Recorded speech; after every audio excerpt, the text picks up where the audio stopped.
How do you fuck up a can't-miss concept like Jurassic Park for the NES? Oh wait, I know, you hire the assholes at Ocean to do it for you. Christ, how many movie-to-game adaptations do those retards fuck up? They fucked up RoboCop 2, they fucked up Darkman, they fucked up The Untouchables, and God knows how many other adaptations they fucked up. And really, how hard would it be to make a good Jurassic Park game for the NES? All they have to do is take a guy with a gun, stick him in a jungle, and have him blow fucking dinosaurs away. But oh no, not Ocean. They're the same fucking people who could fuck up Pong. How do you fuck it up? I don't understand how you can fuck this concept up. They didn't do it in the Genesis version, but oh no, they had to fucking give it to Ocean so they could fuck it up in the NES version. Well, thanks a lot, guys. Thank you so much. Anyway, let's get into it. Jurassic Park for the NES. What the fuck are all these logos doing going back and forth? What, does Ocean think I'm so fucking stupid I can't remember their brand name? Not that I want to. And why is this fucking logo going back and forth? What, is this game trying to seduce me or something? Oh Christ, this game is so fucking horrible. Oh, and by the way, you can't skip this sequence. You have to wait for it to play out. Ugh, come on. Well, I'm still relatively young, please. Oh, I love you. Ooh, I'm so scared. I'm gonna shit myself. Jesus Christ. Oh my fuck. Who the fuck thought this would be cool? Seriously, I'd love to know because I want to take a gun out and shoot him. Alright, let's just get into this piece of shit. Ooh, candy-coated DNA. Warning, don't play this game unless you want to lose your mind. How can dinosaurs control a park? Oh, I don't know. Hint. Yeah, here's a hint. Turn the fucking game console off and go masturbate. It'll be a better use of your time. So you start the game out as Crocodile Dundee's retarded half-brother, and your mission is to go around blowing these little fuckers away with your bazooka. And look at this. Every time I shoot one of them, they blow up like they're made out of friggin' hydrogen. What the fuck? And I have to pick up their little turds that they leave behind. And aside from killing these little shits, you have to go around collecting Easter eggs like it's some big fucking Easter egg hunt. Great, what the fuck am I gonna have to do next? Go find the Easter Bunny and butt-fuck him to death? And take a look at these graphics, folks. This game came out in 1993. Not 1989, not 1985, 1993. Right at the end of the NES's life cycle. There's no excuse for graphics this cheesy and cartoony looking. Another problem with this game is the slight overhead perspective and the fact that Grant holds his bazooka with his left hand rather than with both hands in the middle of his chest. Like here, if you don't aim exactly right, you will miss. And look at the way Grant walks. What, does he have to take a shit or something? He's trying to hold it in before he blows his pants out? I mean, don't fucking run or anything. Oh, and watch out for these fucking tree areas here. I mean, because they'll fucking gang rape you if you go in there. Oh, and here's our friend the Raptor. Look at this shit. You get gang raped by fucking 6 or 7 compies, or whatever the hell they are, mini dinosaurs. And why is it every time Grant gets hit, it looks like he's breakdancing? And every time he gets killed, it looks like he's taking a nap. Seriously, if you were surrounded by killer dinosaurs, would you want to really stop and bust a move? Anyway, your mission, should you choose to give two fucking shits, is to run around this park collecting eggs so you can get a key card. And no, I didn't make that shit up. That literally is your mission. To just run around and collect fucking eggs till they give up a card. How fucking stupid is that? And not only that, they give you no idea what the hell you're supposed to do in this game. If you play this for the first time, I almost guarantee you will have no idea what the hell you're doing and you'll get lost frequently. There's no map, there's no anything. All you do is just fucking run around, kill dinosaurs, collect their ammo turds, and pray you don't fall asleep when you're doing all this shit. Why couldn't they have just done a simple side-scroller like the Genesis version was? I just don't understand what's so fucking hard about making a good game. Oh, I love these fucking mystery boxes over there. You see these? Apparently, I guess the Riddler came along and decided to leave a little surprise for you. Oh, my God. I mean, what the fuck is going to happen next? Oh, I know. The Joker's going to come and electrocute me with that panel. Oh, and by the way, you can't shoot on stairs either. Isn't that nice?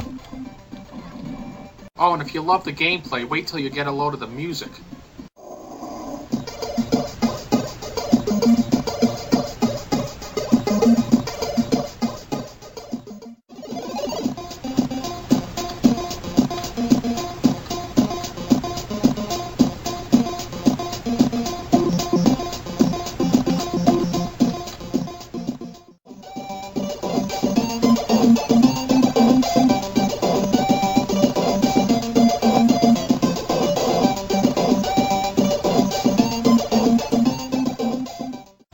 make a worse soundtrack if they tried? Oh wait, what am I talking about? This is Ocean, of course they could. So if you collect all the eggs, you get a card. And guess what you have to do with this card? You have to take this card and use it to enter this building. And guess what you do once you're inside? Why, you collect more fucking eggs and kill more dinosaurs. Wow, this game is so fucking innovative. And once you collect all the eggs in this building, you get another fucking card. And guess what you do with it? You shove it up this dino's ass. Actually, you go inside this building, kill more dinosaurs, and you collect more eggs. Whoopee! And when you get to the last egg, you get yet another fucking card. Then you go over to this computer, and you go watch porn. No, actually, you go and open the gate. Although I almost wish you could watch porn.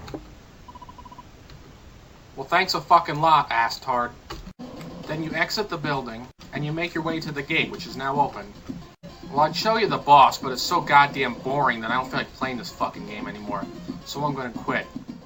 So, in conclusion, I'd rather have Rachel Ray drown me in a vat of olive oil than play this fucking game. Hell, I'd rather give Charles Manson a foot massage with my fucking tongue than play this game. In fact, if you like this game, why don't you go do the world a favor and fist a rabid grizzly bear? Just in time for Christmas, I'm reviewing yet another holiday-themed game. Days Before Christmas. Har har. Now this game was released in Germany and Australia, but not the US. Why? Who knows?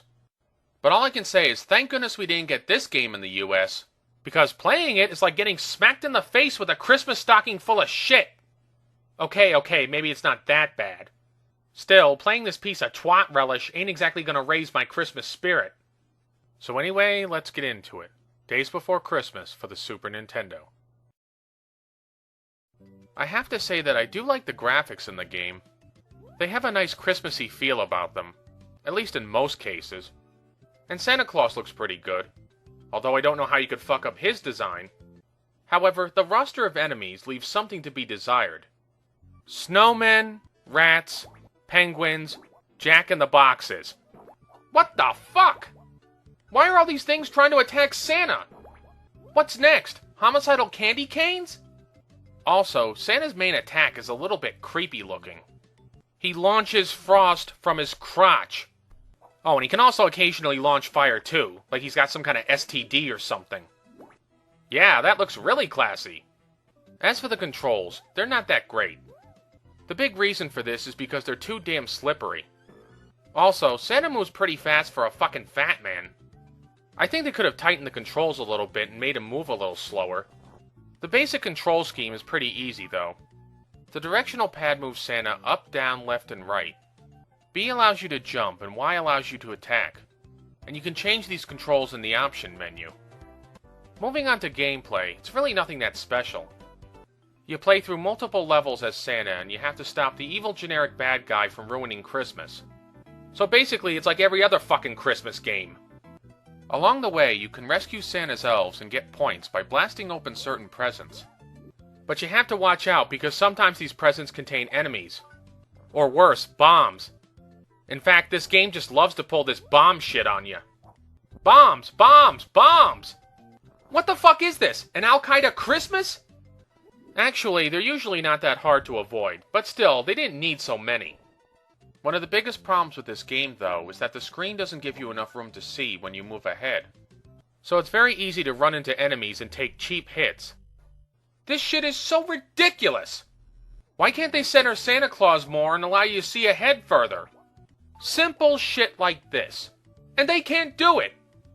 Along with these issues, the gameplay is too dull and easy. You go around, defeat the enemies, collect the presents they leave behind, and move on to the next level. Even the bosses are too friggin' easy. Plus there's no time limit, so there's no sense of tension. Which might not be so bad if the game weren't so easy and cheap. The only reason why this game is so hard is because of the screwed up perspective and the slippery controls. After only a few levels, I got really bored with the game. Even changing the difficulty level to hard didn't make it that much more difficult. So I decided to use a level select code to see if the game got any harder and more interesting. And while it did get a little bit harder, it certainly didn't get any more interesting. In fact, a number of the levels are just graphical repeats. How fucking lazy can you get? One other issue I have with Days Before Christmas is that it has some really weird shit in it for a Christmas game. For example, if Santa drinks coffee, he turns into fucking Satan and becomes invincible for a short time. And you can't collect items, but you can beat enemies with your sack. What kind of fucking demented shit is this? Hey kids, whatever you do, don't sit on this Santa's lap. Here's another thing. Some of the levels in this game are really odd. Like this one here. Going through an underground level and floating on carpets. Is this supposed to be a Christmas game or an acid trip? I'd really like to know what fucking drugs they were smoking when they made this piece of shit. Oh, and let's not forget that the final boss is a cloud. Yes, a fucking cloud. Not to mention that this cloud has an attack pattern that is so predictable, a 4-year-old could figure it out. Honestly, I think it would have been better if Santa faced off against a cocaine-crazed, Uzi-wielding Rudolph the Red-Nosed Reindeer. In addition to the regular side-scrolling levels, there are also ones where you drop presents from Santa's sleigh. And where do you drop them? Why, into the burning chimneys of fucking houses, of course! Helsing920 made a really funny joke about this in his review of the game. And it's easy to see his point. You would think Santa would stop and put the presents under the Christmas trees, but oh no, he's gonna drop them in the chimney and let them fucking fry. Oh, and here's another thing. The number of gifts you can drop is based on how many blue presents you collect in the previous side-scrolling levels. So you only get, what, 50, 60, 70 presents to drop for the kids? I guess a lot of kids in these cities are gonna have a very unmerry Christmas. Seriously though, I don't even know why they put this fucking level in the game. It doesn't even matter if you don't drop any presents at all. So what's the fucking point? And these backgrounds really look like shit. Couldn't they have made them look any better? I guess not. The music in the game is, nothing that great. Here, listen.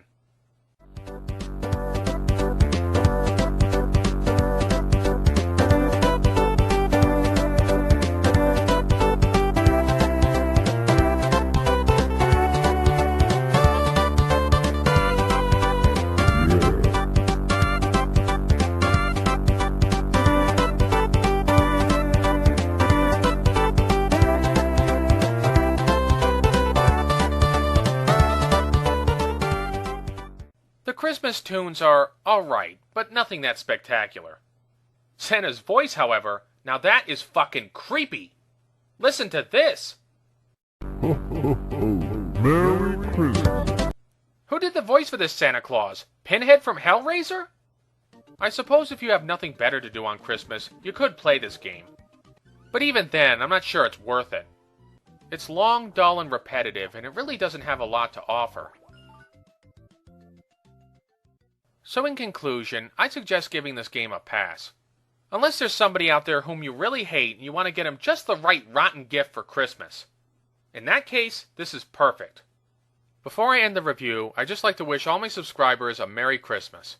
Sometimes when you go looking for a new game to play, you find a diamond in the rough.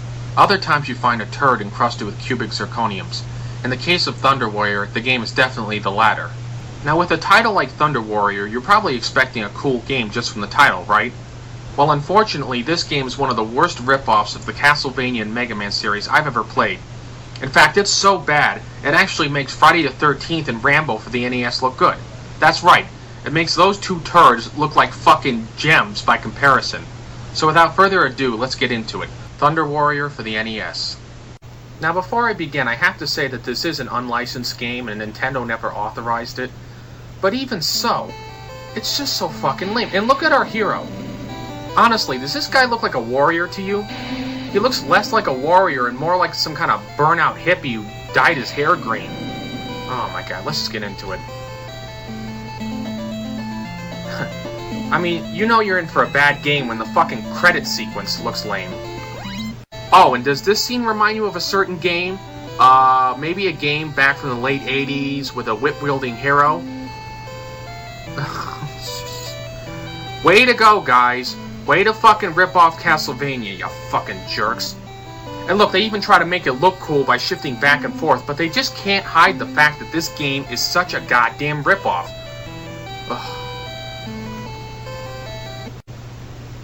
Stage 1. Yeah, I'm only gonna play through fucking Stage 1 because that's about all I can stand. And even this effect for the map screen is terrible. And doesn't this remind you a little bit of Jackie Chan's Action Kung Fu? Except that game was a hell of a lot more fucking fun. Alright, come on. And another thing, this game is so goddamn slow. First things first, let's get to the good points. You can actually do this somewhat cool lightning move that takes out all your enemies. And that's pretty much it for the good points. Now on to the bad points. Look at our protagonist. He's just standing there fucking humping air. I mean, is he imagining himself banging some crack whore or something? Check out these graphics. How much more lame and uninspired can you get? Seriously, how many cave levels have you played in how many NES games? Better NES games than this. Couldn't they have at least tried to do something different? But oh no, this fucking level just keeps looping over and over. There's nothing new, there's nothing unique, nothing different. And for 1992, this is inexcusable. You can go through this whole goddamn level and see the same fucking shit over and over, repeated. I mean, it's like, why did they even bother? And even the character's death animation sucks. And this pixelated effect just pisses me off. Not to mention the fact it takes fucking forever to get to the screen again. The controls in this game are better than Cheetahman 2, but that's kind of like saying cat vomit is better than dog vomit. It's vomit either way. And like Darkman and RoboCop 2, the character just slides. You can't control him. He always skids to a stop, and it makes jumping and, just running in general very difficult. Sometimes you'll slide right off the edge of a fucking platform. Won't be your fault either, because the controls are just too damn loose. And as if the lame graphics, bad controls, and uninspired hero weren't enough, he may have the worst projectile in video game history. Look at this. All he does is fucking toss a ball. What kind of fucking attack is that? If he's a Thunder Warrior, why the fuck can he throw fucking thunderbolts at his enemies? Where the fuck is Raiden when you need him? Worse yet, this projectile is completely unreliable. Half the time it'll sail over your enemies' heads or sail under them. Look at this. I threw like 3 of these fucking balls and it didn't hit that goddamn bat or owl or whatever the fuck it is. The only way you can even be remotely effective with it is to just toss it from a distance and pray that you hit whatever you're shooting at. And look at that. That one projectile missed. Well, that's another thing about that thunder attack. Sometimes it won't kill those hands. That's right. They'll just stay there anyway. You have to waste more fucking magic to kill them off. Wonderful, right? Just superb. And a third point about these projectiles, if you miss, you have to wait till they bounce off screen, hit another enemy or block, or bounce back to you before you can throw another one. And in that time, you're almost completely defenseless except for the thunder attack. What the fuck? Even the rocks in fucking Friday the 13th were better than this fucking projectile.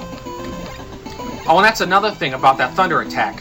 All you have to do to activate it is push up, which is nice, except if you accidentally push up, you'll do it anyway. Why couldn't they just had it be up and B? That would have been so much better. But oh no, we can't have good game design and control because that would actually make for an entertaining game.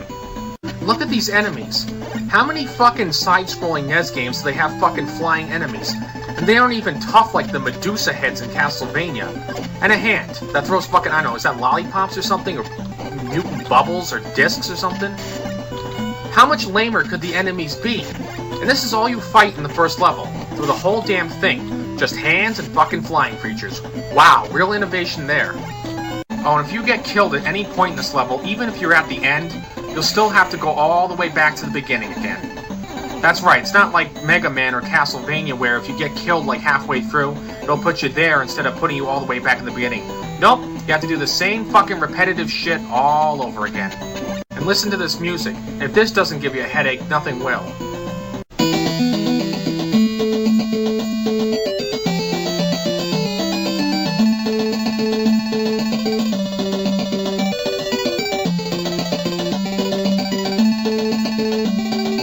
This music loops every 10 or 20 seconds, and if you're crazy enough to play this game, I guarantee that after a minute or two of hearing it, you'll want to jam an ice pick through your fucking ears.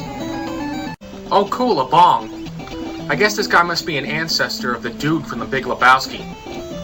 Actually, what the fuck am I saying? Jeff Bridges was actually cool in that movie, unlike this fucktard. Oh well, the dude abides. The dude abides. Oh, and look at this bonus level they give you. Some bonus, huh? That's it, I'm done with this fucking piece of shit. So, in conclusion, I think you'd be better off lighting your own farts in a propane factory or riding a unicycle blindfolded through a shooting gallery than playing this fucking game. But hey, to each his own. If you want to play it, go right ahead. Just don't say I didn't warn you. Dino Rex is a terrible game. In fact, this game is so bad, I would rather wipe my ass with a cactus and sit in a pool full of lemon juice than play this game again. When I first discovered this game, I thought it was a rip-off of Primal Rage. But as it turns out, Dino Rex came out 2 years before Primal Rage, so in a way, the latter game is kind of a rip-off of this one. But if Primal Rage is a rip-off, then it's the best rip-off of all time, because that game is 100 times better than this one.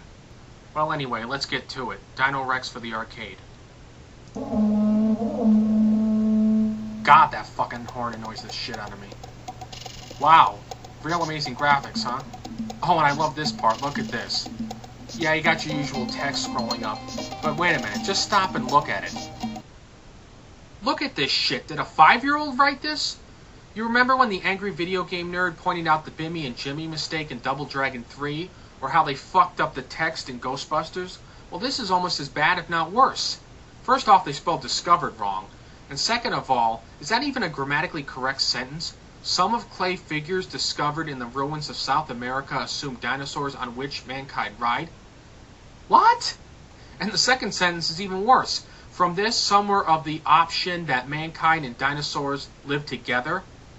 I think you mean opinion, not option. And second of all, mankind and dinosaurs did not live together. The dinosaurs died out millions of years before mankind even existed. So, can we please get our facts straight? Oh my god, you know you're in for a shitty game when they can't even get their fucking facts straight or their text right. Let's just get this over with, okay? Alright, let's get into it. Oh, and I love this selection of dinosaurs. Actually, they're not too bad, but I think they only give you like one special move. When I looked on game facts for them information, I couldn't find anything about this game. It's like it didn't even exist. Oh gee, I wonder why. Well anyway, I'm going to choose the Allosaurus because he's about the only one I can fight with. Oh, listen to these sound effects. They're fucking horrible. And why do I have to descend from the fucking sky? Why can't I just get into the fight like in Mortal Kombat or Primal Rage? And they do this whole thing throughout every fucking match. The descending from the sky and the fighting. Ugh. This game is so fucking terrible, and the controls are god-awful. I can't show you this, but the controls are just fucking terrible. Look, I'm mashing on the fucking attack button madly, and I can't fucking hit this damn thing. And the computer will cheese the living shit out of you. So the only way you can beat the computer is to cheese the living shit out of this. And look at this! If you beat the shit out of the enemy too much, you have to sit there and wait for him to get up and walk to the other side of the screen. What fucking bullshit. Oh, the sound effects are so annoying. You know what really breaks this game? Control. There is no control. The controls are so goddamn fucking stiff, you'd be lucky to fight at all. You can barely move the dinosaurs, and they can barely fight. And you compare this with, like, Primal Rage, where you can really move the dinosaurs. Here we go again. More fucking growling. Oh, this game is so terrible. And he walks so slowly. I mean, I know these are dinosaurs, not ballerinas, but for Christ's sakes, and they just fucking fight? And look at that. I was clearly biting that goddamn thing, and he wouldn't bite. The hit detection in this game fucking sucks. That's right. Walk to the other side and wait. Is this a dinosaur fight or a boxing match? Come on. Oh, and now he fucking cheeses me. This is just wonderful. Oh, thank you. And now that he's got me into a corner, there's no way I can get out. Oh, come on. I'm hitting the shit out of this fucking dinosaur and nothing's happening. Come on. Oh, come on. What the fuck is he doing? Oh, thank you. Thank you, asshole. Oh, this game is so fucking terrible. That's right. More shouting. More screaming. Shut the fuck up already, huh? Come on. Can we get with the fight already? Ugh. I could only get to the first round, through the first round of this game. And you can see why, because they do this over and over and over again. I didn't even want to fight the second round of this game. Alright, come on, bite the fucker. Thank you. And now I just cheese the shit out. Yeah, that's right, walk all over again. Jeez, could you imagine Primal Rage if it was this boring? Oh my god, now I cheesed them. Great, thank you. This is the only way you can win. You can't jump. You can't do anything. Oh, thank you. Can I just bite? I bite the shit out of that guy and it didn't fucking register. Was the guy who did hit detection asleep in this game? Ugh. Bite him. Well, thank you. Thank you so fucking much. I like this. The pterodactyl takes away the opponent's master, whatever the fuck it is. Oh, shut the fuck up. That's it. I'm fucking done with this piece of shit. So, in conclusion, I noticed I did make one error in the review. Apparently you can jump in this game, but I still have no fucking clue how to do it. I mean, I pressed up like mad, and I pressed the buttons in different combinations, and I still don't know how to jump, and there's no move lists out there that I know of to find out how to do it. So, fuck this game. Fuck it to hell. As you can see, the graphics are horrible, the gameplay is horrible, everything about this game is horrible. This stupid boss battle request comes from Akilla Tucker. The viewer writes, Wayne's World bosses suck, how about that? Since I wasn't given a specific set of bosses or games, I felt free to choose my own. So I decided to choose 2 bosses from the NES version of Wayne's World. And boy do they suck! So anyway, let's get into it. Stupid boss battles. Wayne's World for the NES. First and last boss. If I could sum up this first boss battle in 2 words, those words would be creatively bankrupt. Really, how else could I describe a boss that is a bouncing set of records? And no, I'm not punking you guys. That literally is the first boss of the game. Is this a fucking joke? Bouncing records? Seriously? Any asshole off the street could come up with a better boss battle idea. This is not even the stupidest part about it, though. The records attack you by, wait for it, bouncing towards you. Holy shit, that's a fucking attack for the ages. For Christ's sakes, what fucking moron dreamed this idea up? Even the bosses in the Super Nintendo version of Wayne's World were more inventive, if not necessarily better. I just marvel at the lameness of this idea. They could have done 100 other different things. They could have had the records fire tiny records at you, or musical notes. Or Christ, the records could fire flaming dildos at Wayne's asshole for all I care. But no, they just bounce. This battle is so lame that it nearly defies description. You beat the records by simply kicking the stack down. Wow, what a thrill. Could they have made this battle just a little more difficult? No, I guess not. So you kick the stack of records down to nothing and you win. Real satisfying, huh? And then there's the game's last boss. Bruto or Bronco or Drano or whatever the fuck his name is. I haven't seen the movie in a while, so I don't remember if he was in there or not. But anyway, I want you guys to marvel at this boss's amazing AI. Are you ready for this?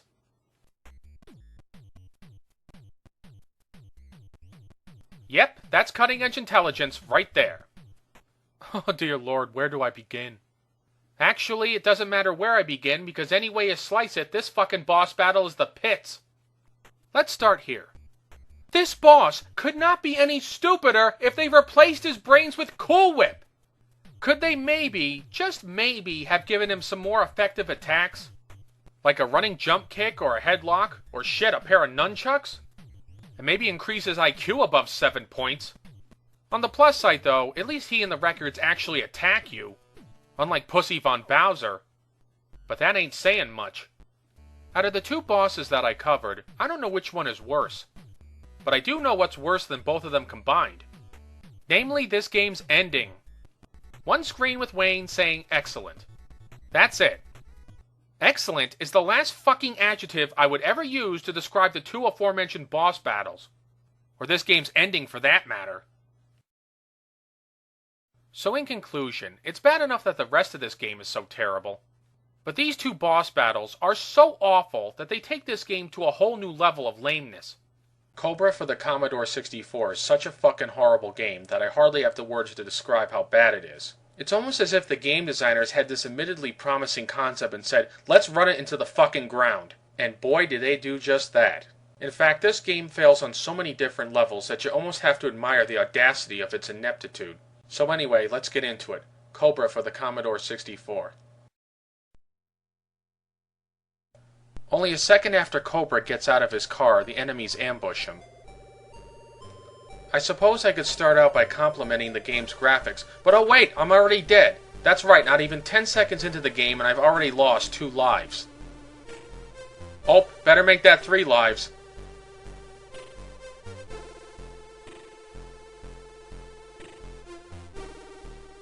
Jesus Christ, hasn't this game ever heard of giving you a fighting chance? I don't know of a lot of games where the enemies start attacking your character the moment he appears on screen. At least give me 2 fucking seconds to get used to the controls, or maybe, I don't know, admire the graphics. Speaking of which, the graphics are one of the few things in the game that are actually decent. Cobra's character model does look like Sylvester Stallone for the movie, so I have to give him credit for that. And the enemy characters do have some diverse designs. Unfortunately, the character animations also feel very choppy. Some characters will jump across the screen very awkwardly as if they're in 0G, while other characters will race across the screen like they had a rocket shoved up their ass. The backgrounds don't look too bad either, and there's some nice attention to detail. However, the background elements do occasionally pose some problems. For example, when you jump on this van to get the gun, you can only walk halfway through before you fall through the van and hit the ground. Also, objects like these boxes look more like they belong in the background rather than the foreground, and when you first play the game you'll probably think you can walk right past them, but that's not the case. It would have been better if the game designers had put these objects more in the foreground so you could tell that they were obstacles. One other problem with the graphics is the look of the hit meter and the ammo counter. In almost every other fucking video game known to mankind, these indicators are designed in such a way that you can easily tell how much life and how many bullets you have left. You know, the typical life bar, the health meter with the number of hit points you have left, and an ammo counter telling you how many bullets you have left. But not this game. This game had to get fucking cute with the health meter and the ammo counter. Instead of a regular life meter and ammo counter, this game uses a disintegrating hamburger and 2 disintegrating bullets to show how much life and ammo you have left. How the fuck can you tell exactly how much life and how many bullets you have left by that? Why couldn't they just use a simple goddamn life meter and a bullet counter? For Christ's sakes, this is not fucking rocket science. Look at the fucking score! They could use numbers for that, but oh no, they couldn't use numbers for the life meter and the bullet counter, oh no! Fuck you, Ocean. Fuck you upside down in a banana tree. As irritating as the graphics are, the controls are even worse. For example, when you run into obstacles, you can't just press up and forward to jump over them because Cobra will just keep jumping up and down like an idiot. Instead, you have to go back a little, then turn around and press up and forward to jump over the obstacle. These bad controls can be particularly annoying when enemies are attacking you. You can be so busy trying to jump over the obstacle that by the time you make it, you'll be dead. Another problem with the controls is that while you can duck and shoot simultaneously, you can't do the same thing with the knife. Seriously, why the fuck is this such a hard concept for the video game designers to understand? In most video games, you can use weapons and duck at the same time, but not this one. Looking past the piss-poor controls, there's some really weird shit in this game. For example, when you're walking down the street, occasionally you'll run into ordinary citizens, or at least I think they're ordinary citizens. Sometimes you'll see an ordinary lady in a yellow dress, sometimes you'll see Inspector Gadget, and sometimes, strangest of all, you'll see a lady with a baby carriage. My question is, what the fuck are these people doing out in the middle of the street when I'm in the middle of a fucking cultist war? Christ, you got every fucking nutcase from the Manson family and the Heaven's Gate cult coming after your ass, and people are just walking around like it's the most ordinary thing in the world.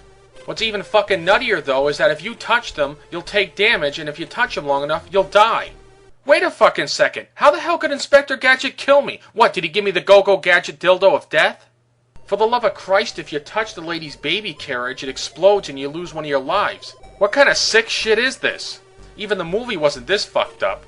Oh yeah, and sometimes when I shoot the evil lesbian cop, she changes color and floats across the screen. Could somebody tell me what the fuck is going on here? Is the cop ascending to lesbian heaven, or is this game just suffering from a terminal case of Alzheimer's? The hit detection, however, is so fucking bad that it makes the glitches in this game look like a pleasure. Look at this fucking shit. I shoot the axe-wielding maniac, kill him, then touch him after I shoot him, and I still fucking die! There isn't enough fucking landmass on this planet to hold all the bullshit that 2-second clip contains. To the game designers, here's a quick primer on proper hit detection. You shoot an enemy, they die! End of story. How can a concept like shoot the enemy and they die be so fucking difficult that you can't get it through your thick fucking skulls? Fucking retards on crack could understand this concept, yet you can't. You know what? I give up. I give up. I can't take this shit anymore. If they can't get simple fucking things like life meters and jumping and hit detection right, then what the fuck can they get right? Okay, hold on. Maybe I am being a little too hard on these guys.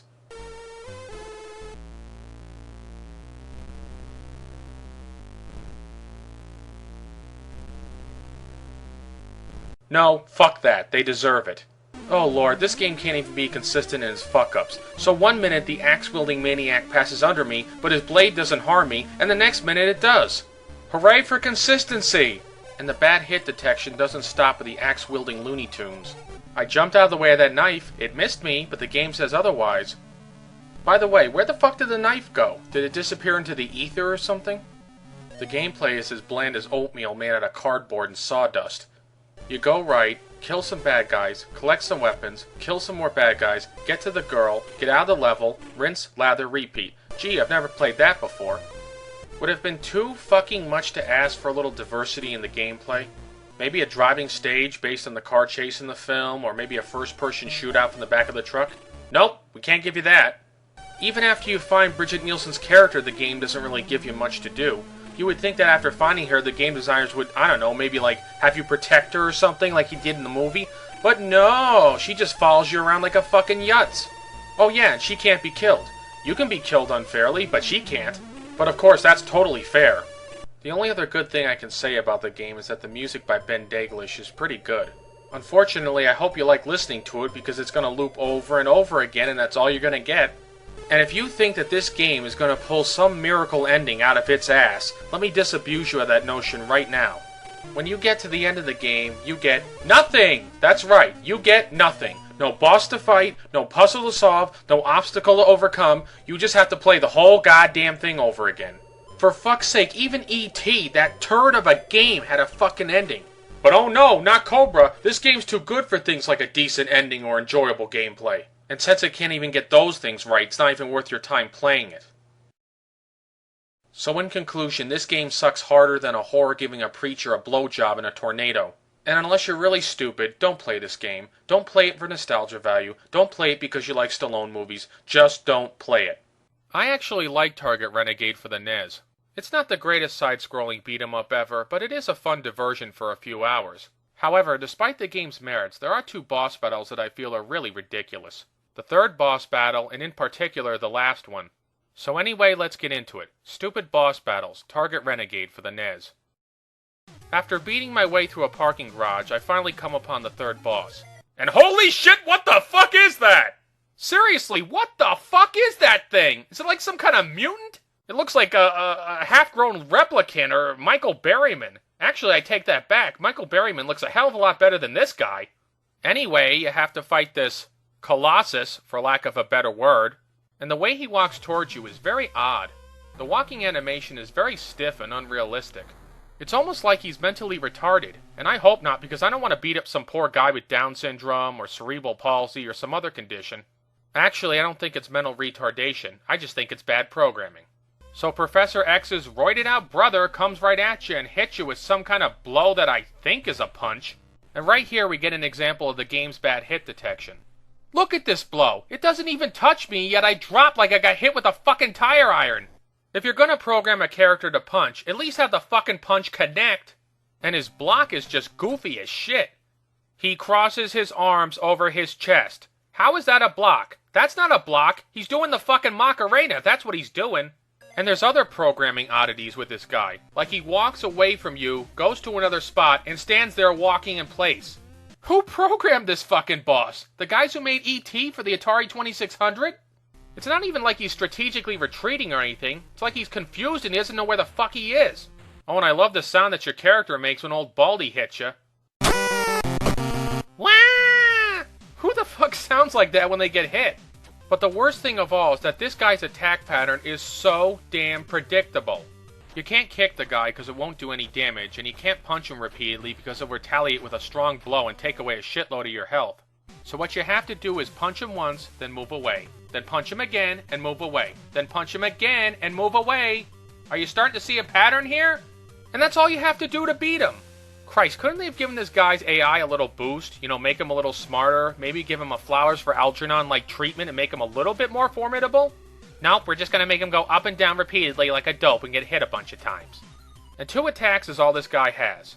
No headbutts, no choking, no throwing you over his shoulder. It's just the same punches and kicks over and over again. Next comes the final boss, Mr. Big.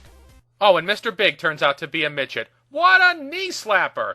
You see, gamers? You see how ironic we're being, calling him Mr. Big even though he's a midget? Ha ha ha! Yeah, thanks, game. Thanks a lot. I always wanted to fight the Hervé Villachet Terminator. So anyway, this fucking hobbit pulls out a goddamn gun that would look more at home in a Men in Black film and blows you away with it. Or he would blow you away with it if it had any power.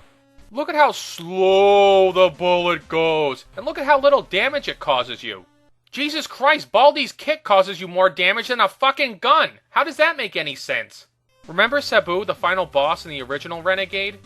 That sneaky cocksucker could whip out a gun in a second and kill you with one shot. But this guy pulls out a gun that looks like it could splatter your internal organs all over the fucking walls, and it barely does any damage. And look at its size. It's bigger than he is. How's he fit in his suit? What, does he have a wormhole in there? Also, he uses some knives and punches you. You know, if I were that small, I think I'd stick to the big-ass gun. Aside from his weaponry, though, the guy isn't really that tough. The only problem is that he's very fucking cheap. For example, if you knock Mr. Big down and keep on punching or kicking, when he gets back up, he'll still get a cheap hit off you, no matter what the hell you do. What's worse, though, is that if you have almost no life left and he gets back up and hits you, you'll never even see what the hell he does to you. The game will just cut to black and you'll be dead. How is that fair? At least let me fall down and have a death animation, but oh no, the game just has to rush right through it. Look at this footage here. He doesn't even get a hit animation on me, and I still die anyway. That's great programming right there. Oh, and I love how one punch from this guy knocks you flat on your ass, but you can pound this guy's face into hamburger and it doesn't do shit. However, if you sweep kick the shit out of the guy, suddenly it's like I hit his Achilles heel and he goes down like nothing. In fact, that's all you have to do to beat the fucking guy. Just sweep kick him in a downward diagonal pattern and you can kick his ass with no problem. Once again, they made the boss a complete fucking joke. At least in the other versions of Target Renegade, they made the boss, you know, an actual threat. Like in the C64 version, if that final boss gets a hold of you, he can wring your neck like a chicken and make you lose one of your lives. Not to mention the fact that he's big and brawny. You know, he lives up to the name Mr. Big. Here in the NES version, though, it's like nothing. It's like I'm fighting a gangsta version of Willow Ulfgood. Even the ending sucks. I rescue my brother, who turns out to be my twin. Way to skimp on the character design, guys. Then he gets recaptured and I have to play the whole goddamn game again. Shit, why would I even bother to go back to the first level? Why don't I just stay here and wait for Mr. Big to reappear so I can beat his ass again? My final verdict is that this game is alright, but I can sum up these two boss battles in 2 words. So in conclusion, these 2 boss battles stink, but they're not enough to tarnish the game as a whole. And it's a damn sight better than the 3rd Renegade. Oh my god, that game. Ugh. Maybe I'll cover that one of these days. Karusakant100 suggested this stupid boss battle. This viewer writes, I'm still gunning on the stupid final boss battles from Metal Gear for the NES. The Metal Gear computer is easily one of the most insultingly easiest bosses of all time. That makes the T-1000 battle from T2 for the Game Boy look complicated by comparison. Big Boss is no better at all. All he does is run up and down and barely attacks you. He's not what I call an epic final boss. He acts more like a chicken with his head cut off. I really recommend those bosses to you, Filmnstuff. Although I agree about the computer, I don't think Big Boss is as bad as you make him out to be. But I'll cover that more in the review. Simply put, the computer fight is one of the lamest boss battles ever, and it sullies an otherwise classic game like Metal Gear. So anyway, let's get into it. Stupid boss battles, Metal Gear for the NES, the computer, and Big Boss. My complaints about this boss battle start in the room before the computer. As in other parts of the game, you have to run across an electrified floor. But unlike other parts of the game, you can't just shut the goddamn floor off by destroying a control panel. So instead, you have to run across the floor and take damage. This is totally wrong and unfair. They could have done something much better than this. Like put the control panel in a hard-to-reach spot. But no, they decided to be cheap. Fuckers. And if you're out of rations, you have to go back and get some more. Otherwise, you're fucked. Even if you have enough, though, you can still die. Fail to access the inventory screen fast enough, and you're dead. Once you get past this awful part and into the computer room, 4 soldiers attack you. But they can be easily dispatched with one of your guns. And guess what? They're the greatest threat in this battle. That's right, these 4 guys. Next you face a defenseless computer. One question. Where the fuck is Metal Gear? Why am I facing off against Colossus from the Forbin Project? Whose bright idea was this? It's like the AVGN said in his Metal Gear review. Why call a game Metal Gear if you can't fight the damn thing? It would be like calling a game Metroid and then not letting you fight any fucking Metroids. It's ridiculous. The biggest what the fuck moment, though, is the lack of defenses for the computer. The most important piece of equipment in outer heaven, and they only have 4 fucking soldiers guarding it! Yes, I know there's a bunch of defenses around it, but it still doesn't make any sense. You mean to tell me that they couldn't have equipped the computer with miniguns, or a missile launcher, or a laser cannon, or put a shield in front of it? No, we're just gonna put 4 guys in the room and hope no one ever breaks in. Furthermore, what kind of fucking asshole programs a boss who doesn't attack you at all? Were they trying to be fucking cute? At least in the MSX version of Metal Gear, you actually got to fight the damn thing. And it had lasers protecting it. But here in the NES version, you get nothing. You don't even get to see it. This so-called boss battle could be one of the laziest I've ever seen. You just walk up and plant 16 plastic explosives on the computer. And why 16? Why not 12? Or 4? Or how about 1? Wouldn't that be enough? Hell, why can't you just shoot the fucking thing with your guns?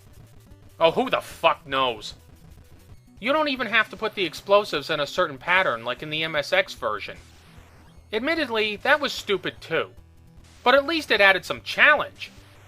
Even if they couldn't have replicated the MSX version of the boss battle perfectly, they still could have found a way to have you fight Metal Gear. They could have had you drop grenades on it from above, or fire missiles at it from a long distance. So of course they don't do that. They opted for the lazy route.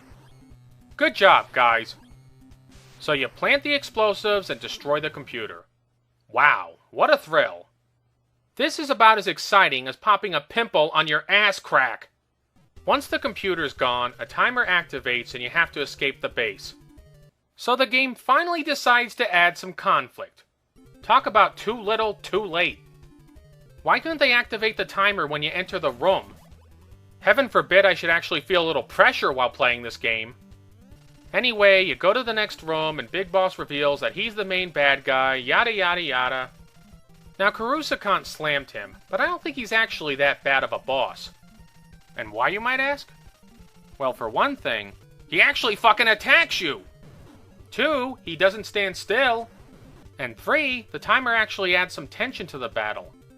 The only flaws in this battle are that Big Boss is too easy and his pattern is too predictable. Other than those issues, he's really not a bad boss. After hitting him with a few rockets, he's finished. From there, you have to escape the base. But you have to choose from one of 3 doors. Of course they would throw something cheap like that in there. Go through the left door and up the elevator in time, and you win the game. However, the middle and right ones are dead ends.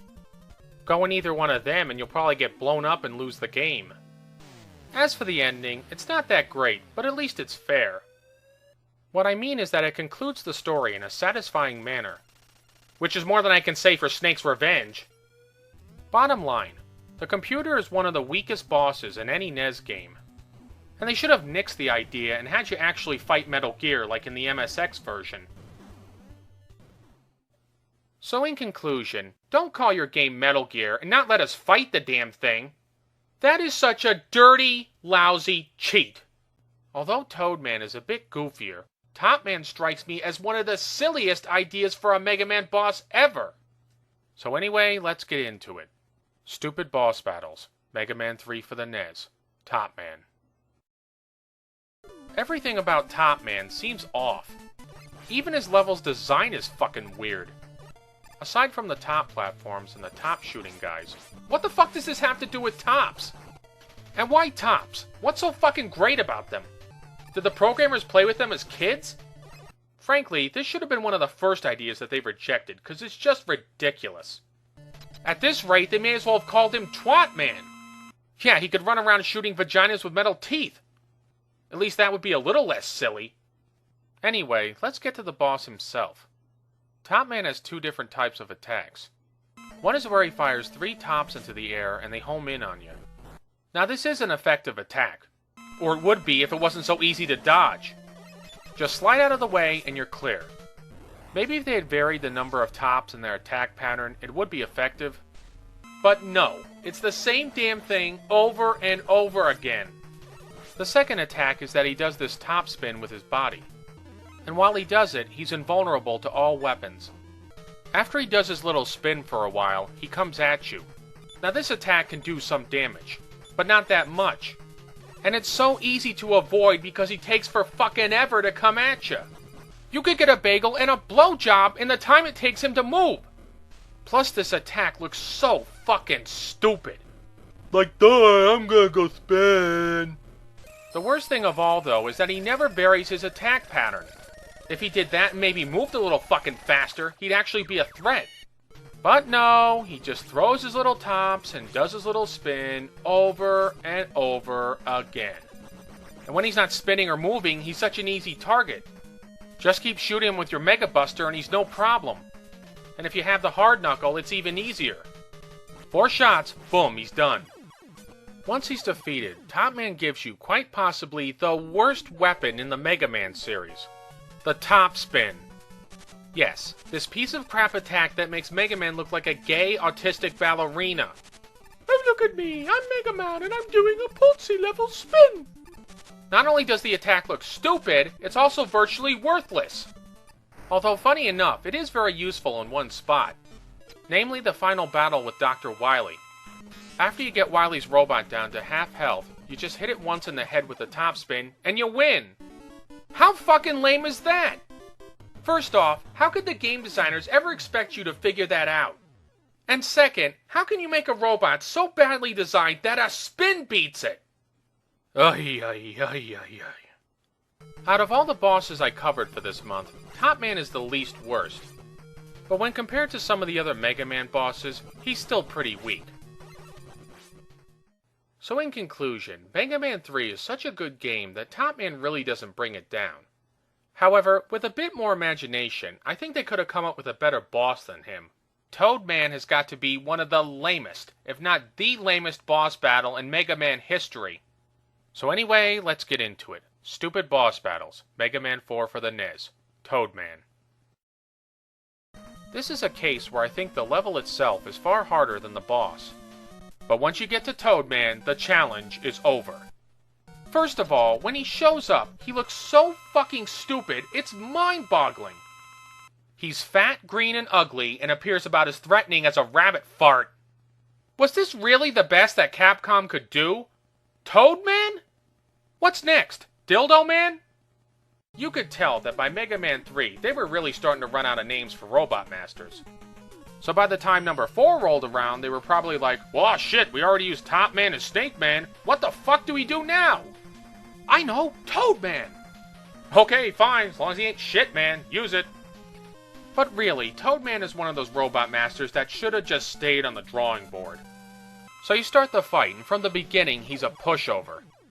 Toadman is quite possibly the easiest Robot Master you will ever face. And I can't think of an easier one off the top of my head. He has 2 attacks, a jump and a rain flash. His jump does do a fair amount of damage, but it is so easy to avoid that it's pathetic. In fact, his pattern is so obvious that there's no way you can't see it. You shoot him, he jumps at you. You shoot him again, he jumps at you again. And it is so easy to avoid. You can slide under it, or you can walk under it. That's right, you can walk under his jump. To make Toadman more of a threat, they should have made him jump faster and made his jumps more random. Also, they should have made his damage box bigger. So that way, if he lands near you, he can still hurt you. But he's so fucking slow that they have to practically tow him across the screen. His other attack is the rain flash, and it can do some serious damage if he lets it fly. But if you shoot him once, he won't do it. Instead, he'll jump at you again. What a fucking maroon! Jesus Christ, he couldn't be fucking stupider if someone plucked his brain out of his fucking head. At least make it a Mega Buster shot or a special weapon shot to stop his rain flash. Or give him a third attack to retaliate. Right now, with the way he jumps at you when you shoot him, it's It's like fighting a retarded kid. It's so cruel and unfair. Furthermore, what the fuck does rain have to do with a toad? Does it give him the power to be slippery or something? Jumping, I can see. But rain? If they wanted to make him more toad-like, then why don't they have him attack with his tongue or something? Or spit flies, or throw lily pads at Mega Man, or give him genital warts. That'll hit the blue bomber where he lives. Going back to the idea of a third attack, they really should have given him something with more oomph in it. Like Electman's beam or Flashman's time stopper. Of course they don't do that, no. They give him a weapon that you can stop with one shot and a pattern that a 5-year-old could figure out. You shoot him, he jumps, you dodge, repeat. And if you have Drillman's weapon, the battle is so easy that it's laughable. A few shots and bam, Toadman's finished. Even without the weapon though, Toadman is still way too easy. When I played this part, I had to deliberately lose to get any footage of Mega Man dying. And I almost never had to do that in any boss battle that I reviewed. Except maybe for the T-1000 and Terminator 2 for the Game Boy. And he just stood there! Hell, this boss battle is so easy that I think even the irate gamer could beat Toadman. Okay, maybe I won't go that far, but he's still pretty fucking easy. What's even worse is that when you defeat Toadman, you get one of the silliest weapons in the Mega Man series. The Rain Flush! Ooh! If you ask me, it would have been better if I had gotten the Toilet Flush. At least that way I could send this shit log of a boss battle down the fucking drain. Typically I hate boss battles because they're too difficult and or long. But in this case, it's so easy that all I can do is just shake my head in regret and wonder how they could have made it better. So in conclusion, Toadman deserves a special place in the hall of lamest video game villains ever. Thankfully though, in the case of the Mega Man games, he's the exception rather than the rule. Darkman for the Game Boy is a lame Double Dragon clone that has stiff controls, an insane difficulty level, and stages that go on for way too long. But the worst part has got to be the 3 aggravating boss battles in the game. They make an already awful game damn near unbearable. So anyway, let's get into it. Stupid boss battles, Darkman for the Game Boy. After going through a level that seems to take an eternity, you finally get to the first boss. And right away this cheap fuck gets a hit on me. What, I don't get like 2 fucking seconds to orient myself? No, wham, I just get hit.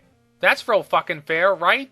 Oh, and I just love how they call him Boss. I think this is supposed to be Durant from the film, but who the hell knows? If they're gonna be that vague about the guy, why don't they just call him Dude, or Fella, or how about Fat Bald Fuck? And this is a minor gripe, but why put the fucking boss meter at the top of the screen? What, did they think we wouldn't be able to see it anywhere else? Or maybe they were just trying to be cute, who the fuck knows? Anyway, you square off against Boss, and he runs up and slams you with his fucking belly. And that's it, that's his only attack, the Fat Fuck Belly Slam. Is this game for real? Are they serious about this shit? A belly slam? That was the fucking best that they could come up with? No punches, no kicks, no headbutts, no knees to the groin. No, just belly bounces. Come on, give me a break. And this fucking tub of lard runs around like a chicken with its head cut off. Actually, he's so fucking fat I'm surprised he can move that fast. But the worst part about this boss is that it's very difficult to time your attacks against him. He just keeps running at you, and if you don't time your attack exactly right, he'll belly slam you. Typically the best attack to use against him is the jump kick, though occasionally he can score a hit with punches, don't ask me how. But again, your jump kick has to be perfectly timed or else you're gonna get slammed. With most bosses you can figure out how to time your attacks against them, but this guy, forget it. I mean, I fought him again and again, and I still can't figure out exactly when to hit him. Half the time I'll hit him, and the other half I swear I'll hit him, and I'll get knocked down anyway. Eventually this boss fight just becomes so fucking repetitive.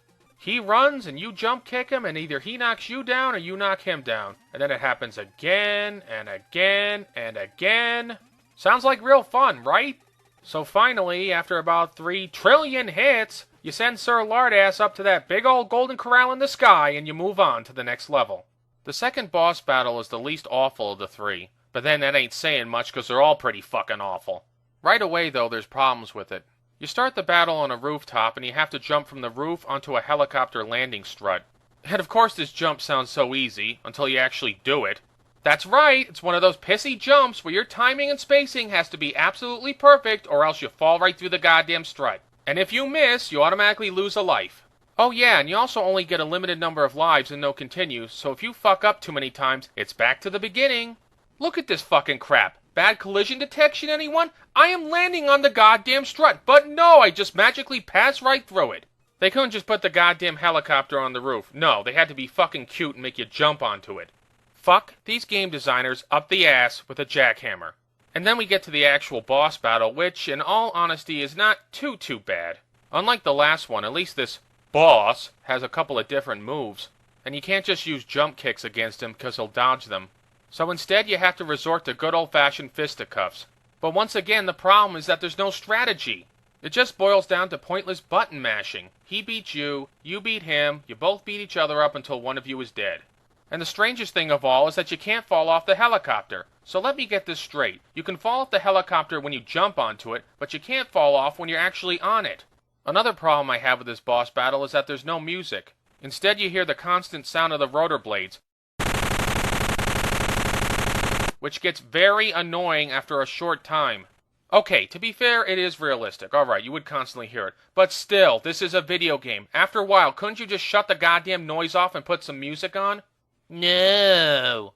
And speaking of these rotor blades, why can't they hurt me? Or hell, why can't I throw the fucking guy into them? Hell, at least that would give me some satisfaction in this fucking battle. When you finally defeat Boss, who I assume is Rant, you get treated to the one good part in all these boss battles.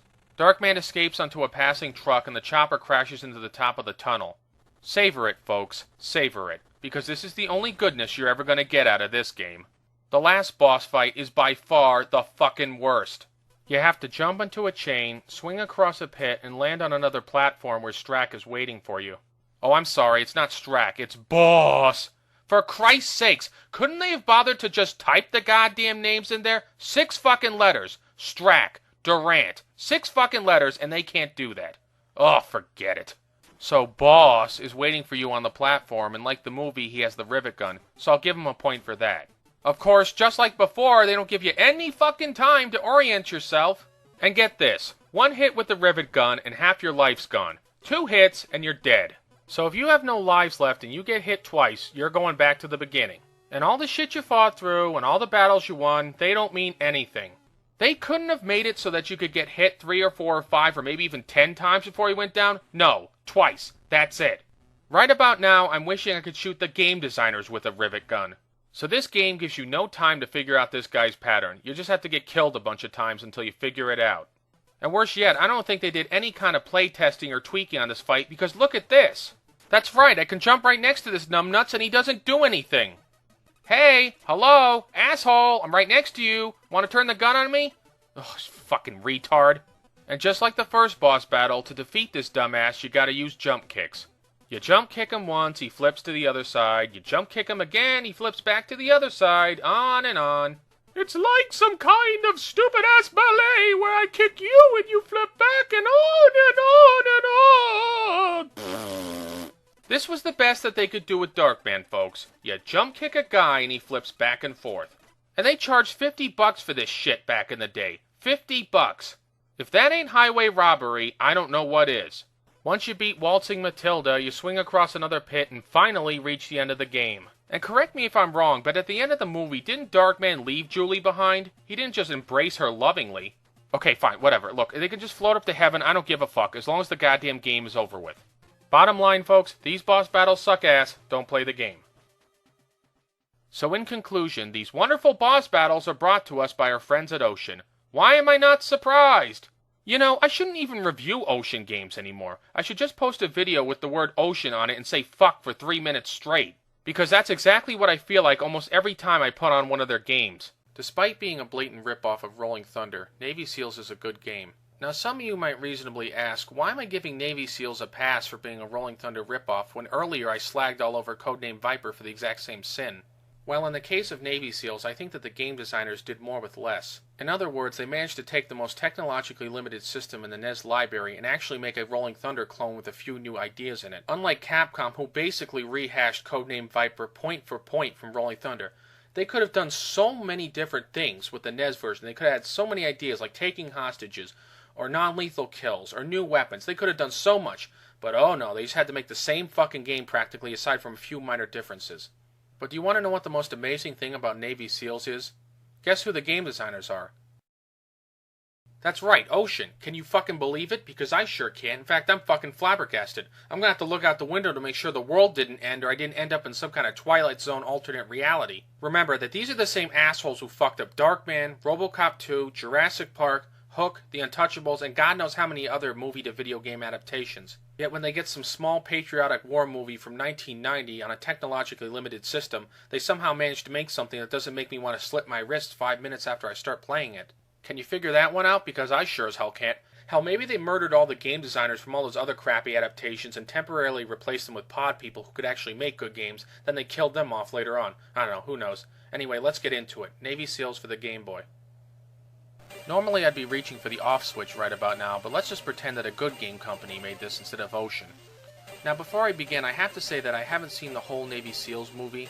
I've only seen bits and pieces of it on TV here and there, so I can't say if it's an accurate adaptation of the film as a whole, but from the few clips I have seen, it does look pretty close, but if I'm wrong, please correct me on that. One of the interesting features about this game is that it allows you to practice levels 2, 3, and 4 before you play the normal game. Now you might be thinking, well 4 levels, that's not a lot, the game must be super easy. Well, no it's not, trust me. This game is extremely fucking difficult, and by the time you get to level 2 or 3, you will get your ass handed to you frequently. Not to mention the fact that there's no continues, so in a way, having this practice level feature is a godsend. First off, wow, the graphics actually look good. Not just for a Game Boy game, but for an Ocean game. And saying that is high praise considering the crap that Ocean usually throws up on the screen. Even the character design and the animations look good. I mean, I'm quite impressed. I mean, aside from the fact that Charlie Sheen looks like the Terminator and you're going to be fighting these Bin Laden clones all throughout the game, it looks really good. The gameplay is extremely similar to Rolling Thunder and Codename Viper. Hell, it pretty much just is Rolling Thunder, even up to the stupid enemies who run right into fucking gunfire when they should duck and hide. But one of the great new ideas added to the game is the sniper feature, where if you hit select, a sniper will appear and kill all the enemies on the screen. And this feature is a lifesaver, especially in later levels when you got 5 enemies coming at you at once. You start each level out with 1 sniper strike, but you can collect more by grabbing those thunderbolts. Oh, and by the way, definitely use your sniper strikes throughout the level, because when you get to the next one, they stick you with 1 again, no matter how many you got in the previous level. Isn't that nice? 2 points about control. 1, Charlie Sheen's character doesn't slip and slide all over the place like RoboCop and Darkman do in the NES games, which makes me wonder why the fuck they couldn't do this in the first place with those games. 2, you can't jump and shoot at the same time. Why? I have no fucking idea. You'd think that'd be easy to program, but oh no, not fucking Ocean. They can't do something that simple. Heaven fucking forbid. So skipping ahead, I'm in the second part of the first level, and as you can see here, I'm killing more Bin Laden clones. Hello, McFly, hello? Did Al-Qaeda ever tell you assholes that you can kill people with fucking guns as well as knives? You stupid fucks. Oh, and I love this bit. The falling ceiling kills this guy. Oh, but apparently Ahmed over here is really Kitty Pryde from the X-Men, because the fucking falling ceiling passes right through him without causing any damage. Yeah, I'm gonna give you an A for consistency, Ocean. Way to go. But then again, I guess it wouldn't be an Ocean game without the usual glitches, fuck-ups, and standard weird-ass shit that's become their trademark. Jesus fucking Christ on a seesaw, did they recruit every goat herder from Hakalaka Falakistan to come after my ass? Gee, thanks a fucking lot. Why don't you go suicide bomb a porta potty while you're at it?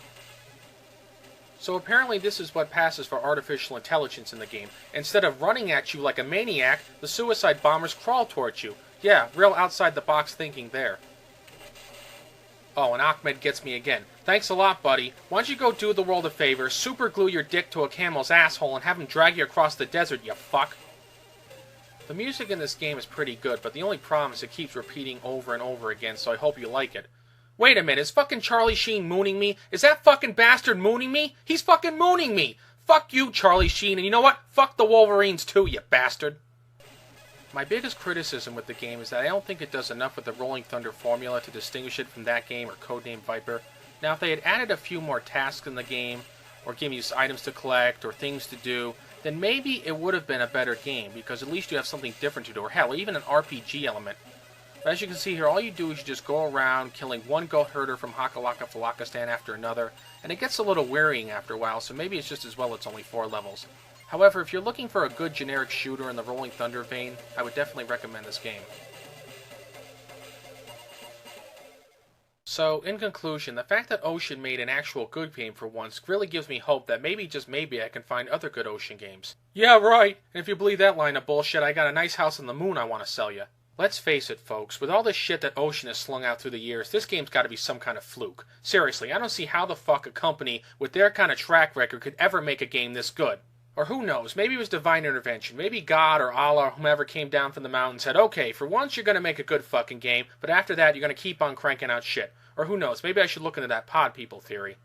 Alien 3 for the Game Boy is a terrible enough game, but when you throw into the mix a final boss battle like the one that ends this game, you end up with something that's truly irredeemable. If you think the movie was bad, and believe me, it's fucking bad, then you should try playing this boss battle for about 5 minutes. I guarantee that by the time you get done fucking playing it, you're gonna run back to the movie. That's how bad it is. So anyway, let's get into it. Stupid boss battles, Alien 3 for the Game Boy. Once you kill the last regular alien on the planet, you get a cutscene telling you with oh so subtle exposition that you have to go down to the containment chamber, or the lead works, or whatever the fuck they call it, and go kill the alien queen. So after running all the way across the colony, we finally arrive at the lead works and confront the alien queen. And what the fuck is wrong with the queen anyway? Does she have like the alien form of Alzheimer's or something? She keeps bumping into fucking walls and going in the wrong direction. I think we can all agree that one of the main criterion for a good boss battle is that the boss be formidable. But in this case, the alien queen's about as formidable as a fucking fart. However, in the course of being adapted from a film icon into a video game character, the queen alien has gained one new ability. Care to guess what it is?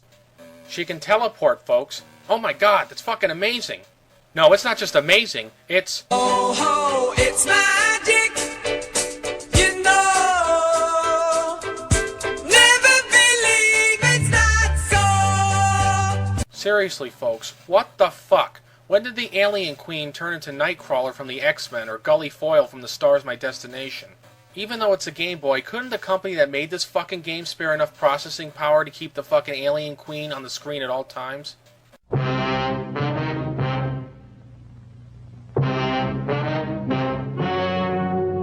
Well, I guess that explains that. Now, you might think I might be making too much of a big deal over this whole teleportation bad programming issue, but trust me, it'll come back to fuck you in the ass soon enough. Now, to take out the alien queen, you have to use this tram car or piston or whatever the fuck they call it to push her into the molten lead. Now, that sounds simple enough, right? Yeah, well, if it was that simple, I wouldn't be making this fucking review, now would I? So to activate it, you have to run up this other tunnel and push the button to start the damn thing. Now, okay, that also sounds easy, but the problems start almost immediately. Problems like that big fucking alien blocking the goddamn controls so you can't get to them. Of course, you could run back and forth and try to make her go away, and sometimes it'll work, and sometimes it won't. Of course, you might be wondering, well, what the hell do I do after I start the machine? Well, you have to run all the way down the tunnel to the middle of the fucking pathway, lure the queen alien into it, and then have her get into the path of the tram car and have it push her to the lead. And after that, you might ask, well, what do you do next? Nothing! That's what you do. Fucking nothing. I mean, look at this shit. How can you possibly call this fun? You don't do a goddamn thing. It's exactly like the final boss battle in RoboCop 3 for the NES. You just stand around and do nothing and wait for something else to happen. Why in the motherfucking hell could they not have made Ripley a little more active in this final battle? Why the fuck couldn't she maybe, I don't know, actually shoot the goddamn queen with her smart gun and drive her back, or maybe even be able to kill her with it? But oh no, she's completely invulnerable to bullets. That's right, no matter how many fucking times you shoot her with the goddamn gun, a smart gun no less, she still doesn't die or even get hurt or knocked back. I suppose you could argue that this boss battle is a little bit better than the one in Terminator 2, because at least in this game, the Queen Alien actually bothers to chase and attack you, whereas in the Terminator game, the T-1000 just stood around like a fucking jerk. But I timed this clip, and as it turns out, it took me 93 seconds from the time I pushed the button to the time the Queen Alien got shoved into the lead. So for a minute and a half, all I'm doing is just running around like an asshole and then just standing there. Oh, and that's if everything works out alright. If the Queen decides to be a smartass, though, and teleport in and block your way down the tunnel, well then you're fucked. You can't do a goddamn thing no matter how many times you try to get her to teleport out of there. Not to mention the lovely little fact that if you don't get to the intersection in time and you don't lure the Queen to the exact right spot, the piston will keep on going to the lead pit and it'll go all the fucking way back up. That's right, you can't just reset it in the middle and have it start again. Oh no, you gotta wait for it to go all the way to the bottom of the fucking screen and it has to go all the fucking way back up again. I don't know about you guys, but it sure sounds like a lot of fun to me. Oh, but the fucking fun doesn't stop there, boys and girls. Oh, no. If you touch the fucking queen even once, it's pretty much a death sentence. And then you gotta go all the way back to the infirmary at the beginning of the game, and run through the fucking colony all over again, and run through the fucking vent shafts with the fucking fans, and avoid them, and try not to get sucked into the goddamn things, just so you can get back to the fucking lead works. Oh no, game, don't actually bother to be nice and let me stay at the lead works with my next life. Oh hell no, we're just gonna make you run through the whole goddamn fucking game again, just so you can get to the boss battle. Gee, thanks a lot, that's real considerate of you, you fucking assholes. And guess what happens if you touch the Queen Alien 4 times, even if it's by accident? You lose the fucking game, and everything you went through is for abso-fucking-lutely nothing. For an encore, why don't you just castrate me with a fucking melon baller? Even if you get to the exact right point at the right time, things can still go wrong because the Queen will decide, oh fuck it, I'm not going in there now. Well gee, thanks a fucking lot. But who knows, maybe I'm not giving you enough credit. At least she's smart enough to see how stupid this goddamn plan is, unlike the game programmers and the fucking idiots in the movie. And then, oddly enough, sometimes she will be able to get at you, even if she has to teleport through a fucking wall. Will you look at this shit? How the fuck is this possible? 1 minute she can't get through the goddamn wall to get at me, and the next she can. Way to be consistent, LJN. Oh, but that's not the worst part. This is the worst part.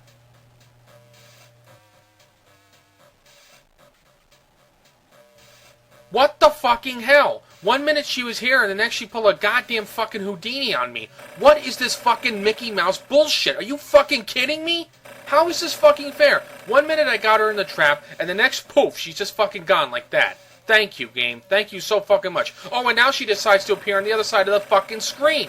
Why doesn't LJN just put a big goddamn sign up in front of the game that says, fuck you, you dumb cocksucker, we're not gonna play fair anymore, and if you don't like it, go fuck yourself. And to top it all off, not only is the programming bad for the Queen Alien, it's also bad for these prisoners. Look at these dumb fucks. All they do is just run around the level like chickens with their heads cut off. Oh yeah, and occasionally they get killed too. Why in the hell would they even program these assholes to be in the level in the first place? They don't help you, and they don't hinder you. All they do is just do nothing. They're just a waste of programming space, yet for some stupid reason LJN decided to put them in there. They don't even help you out like they did in the movie. So again, why put them in there? So if this boss battle hasn't put you to sleep already, you finally kill the queen and win the day, well whoop-de-fucking shit. Oh, and Ripley doesn't kill herself either, well that's a nice touch. But I think if Ripley had to play a boss battle like this, she would jump into a fucking furnace even if she didn't have a queen alien in her. God knows I would. So in conclusion, how would I sum up the final boss battle in Alien 3? How about 3 times the stupidity, 3 times the aggravation, and 3 times the bullshit? Unless you want a final boss battle that'll bore you shitless, I'd suggest staying the fuck away from this game. When I first heard of the Blues Brothers for the NES, I had positive expectations. I wondered how could they take a movie like that and turn it into a video game. Then I found out who was actually making the video game. These guys. The name don't ring a bell? Well, these are the same guys who made this game. Now I'm sure that rings a bell. Goodbye positive expectations, hello video game hell. Now before I lose what little hope I have left, let's get into it. The Blues Brothers for the NES. At the game's start menu, you get to choose which Blues Brother you want to play as. What difference does it make? Practically fucking none from what I can see, so just choose whichever one you want. In this case, I'm going to choose Jake because I liked his character more in the movie. The graphics in the first level look pretty good. Admittedly, they're nothing to write home about, but at least the Blues Brothers look like their movie counterparts. My only real complaint here is that occasionally an element in the foreground will look like something in the background. In particular, I'm talking about the clouds later on in the level. If you looked at these clouds for the first time, would you really think that you could jump on them? Of course not, because they look like a background element. But as it turns out, you have to jump on these clouds to get out of the level. Why couldn't the game designers just make some kind of graphical representation to show you that you could jump on these clouds? Or maybe they could have made, I don't know, actual platforms for you to jump on, but no, the game designers had to make clouds that looked exactly like the background just to fuck with you. Also, maybe it's just me, but I get the feeling that the people at Titus don't exactly trust our intelligence. Which way do I go on a staircase where the stairs are going up? Gee, I don't know. Where the game really starts to fall apart, though, is in its selection of enemies. I don't have a problem with the Nazis in this game because they were in the movie. But what the fuck are these green things? Seriously, what the fuck are these things? Are they like homicidal homing breath mints? Or maybe weaponized Christmas ornaments? Or Christ, who the fuck knows? Maybe one of Al Gore's testicles gained sentience and decided to go after you for environmental crimes. With all the enemies you could have chosen from the film, Carrie Fisher, Charles Napier and his redneck band, and the Chicago Police Department, you had to choose fucking Killer Certs? Oh, but let's not forget the gay green shark with goggles and fucking Birdo from Super Mario Bros. 2. Oh no, of all the fucking enemies we could have chosen, we had to choose them. You know what, I think I'd rather fly through fucking rings than face this enemy list. Enemy AI is also something of an issue. Hey, hello there. Yoo-hoo, Mr. Nazi guy, there's a blues brother behind you. You could turn around and maybe, I don't know, shoot him? Hello? Yoo-hoo, fuck nuts. You know, it's really quite sad when the candy in your game is smarter than a National Socialist. Also, this is the only game I know of that not only jumps the shark, but also fucks it to death soon afterwards. The controls in this game aren't anything to write home about either. While they're not as slippery and unresponsive as, say, Darkman for the NES, they're still something of a hassle. In particular, the running and jumping seems a little too slick, and the character sometimes goes a bit further than you want him to. To be fair though, this usually only happens when you're running, otherwise the character typically stops when you want him to. Unfortunately, the real control problems come when you're underwater. For some strange reason, the character moves both too slow and too fast. When you start jumping, it's very slow, but if you touch a platform, it's like his feet hit oil and he'll slide off very quickly. As you can well imagine, this makes precision jumping rather difficult. When you first start this game, you're going to have a lot of trouble with the jumps. And this part here is a real bitch. If I were to do a section from hell, this would be at the top of the list. The controls in this part are so slippery that half the time you'll jump over the platform, while the other half you'll hit the platform but slide right off. What really makes it an aggravation though is this goddamn dropping platform. Once you jump on the platform, it starts glowing, and after a little while it drops out from under you. And this is not even the only area where they pull this cheap shit. In fact, every platform in this fucking level will drop out from under you if you stand on it too long. Instead of an ordinary obstacle, it feels more like a cheap trick that the game designers threw in there to make the game artificially harder. And the only way to avoid falling is to hop around like a jackrabbit with a jumper cable up its ass. The gameplay is dirt simple. You start at point A, run through the level, occasionally encounter obstacles that drop you back to where you were earlier, and keep going till you reach the end. In addition, the game only gives you 3 lives and 2 continues. It doesn't keep any score, and the only weapons at your disposal are eggs and shark fucking. Would it have been too much to ask for something a little closer to the movie? Like, I don't know, maybe driving a fucking car through a mall and smashing some shit up? If they had given me something like that, I might have been more forgiving of the game. But no, we couldn't do that. One of the few bright spots in this game is the music. Admittedly, it can get on your nerves after a while when it loops over and over again, but at least it bears some resemblance to the movie. By the time I got to the end of this first level, I'd had about enough of this game. And then the game says, you ain't seen nothing yet. Well, you know what? It's absolutely right. I've seen nothing to compel my interest or make me want to play this piece of shit any further. And since the other levels of the game offer nothing more than the same shitty gameplay that I've just gone through, I'm not going to bother to waste my time. So in conclusion, I know it's tempting to play games based on movies that you liked, but in this case, please, resist the temptation. Remember, Titus not only screwed up the Blues Brothers, they also screwed up this icon and this icon. Need I say more?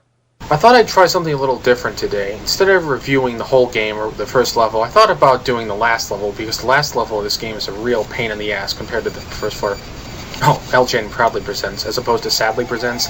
I don't think anyone would want to play a game that's sadly presented, but oh well. Let's get down to business. To be honest with you guys, the first 4 levels of this game are pretty good. I mean, they're not going to win any awards or anything, but taken on their own, they're enjoyable. And there's a nice diversity of action, as you can see, driving, running, jumping, shooting guards, fending off the T-1000, and you have to rescue Sarah, and it follows the movie pretty closely. You'll have some fun playing it. However, when the game gets to the 5th level, it takes a dive down the shitter. Here, let me show you what I mean. So here we are, the Steel Mill, the last level of the game. At first glance, it looks pretty good. The graphics are nice, and that molten steel dripping above the Terminator looks deadly. But unfortunately, I believe there are 3 fatal flaws that mar this level and in turn mar the game. And here they are. The first flaw is that the T-1000 is way too easy. All you have to do is just stand there and shoot him with your minigun a couple of times, and he disappears like some liquid metal pussy. I mean, come on. Do you remember the film? Do you remember how he kicked Arnie's ass several times? Talk about deviating from your source material. It's ridiculous. He's a pushover, and he shouldn't be. He should be hard like the arcade game. In fact, the only way the T-1000 presents any kind of a threat at all is if you just stand there and let him shoot you. Come on, this is ridiculous. And if you want a real laugh, You can even beat the T-1000 with your fist. That's right, your fist. And look at this. Why is he clutching himself? Does he have to go pee or something? Oh, I can't fight you, Arnie. I gotta go take a leak. So here we are, Battle 2 with the T-1000. Think it's gonna get any harder? Think again. Look, I'm just fucking shooting him. Like the last time. And he just disappeared. And worse, I lose my fucking gun. Gee, I had ammo in that. Thanks a lot, guys. Thanks, LJN. Okay, so maybe if I go at him without a gun, he might be harder, right? Wrong. No, he's still clutching himself like some liquid metal Forrest Gump. I gotta go pee! Yeah, thanks a lot, you fucking liquid metal douchebag. Okay, this time I'm gonna handicap myself by losing my gun and half my life. Okay, he's gotta be able to beat me this time. Come on, hell, I'll even let him shoot me once or twice. Alright, come on, you gotta beat me. Come on, you fucking pussy, beat me! Oh, God. You're a fucking disgrace, T-1000. Did these people at LJN even see the movie?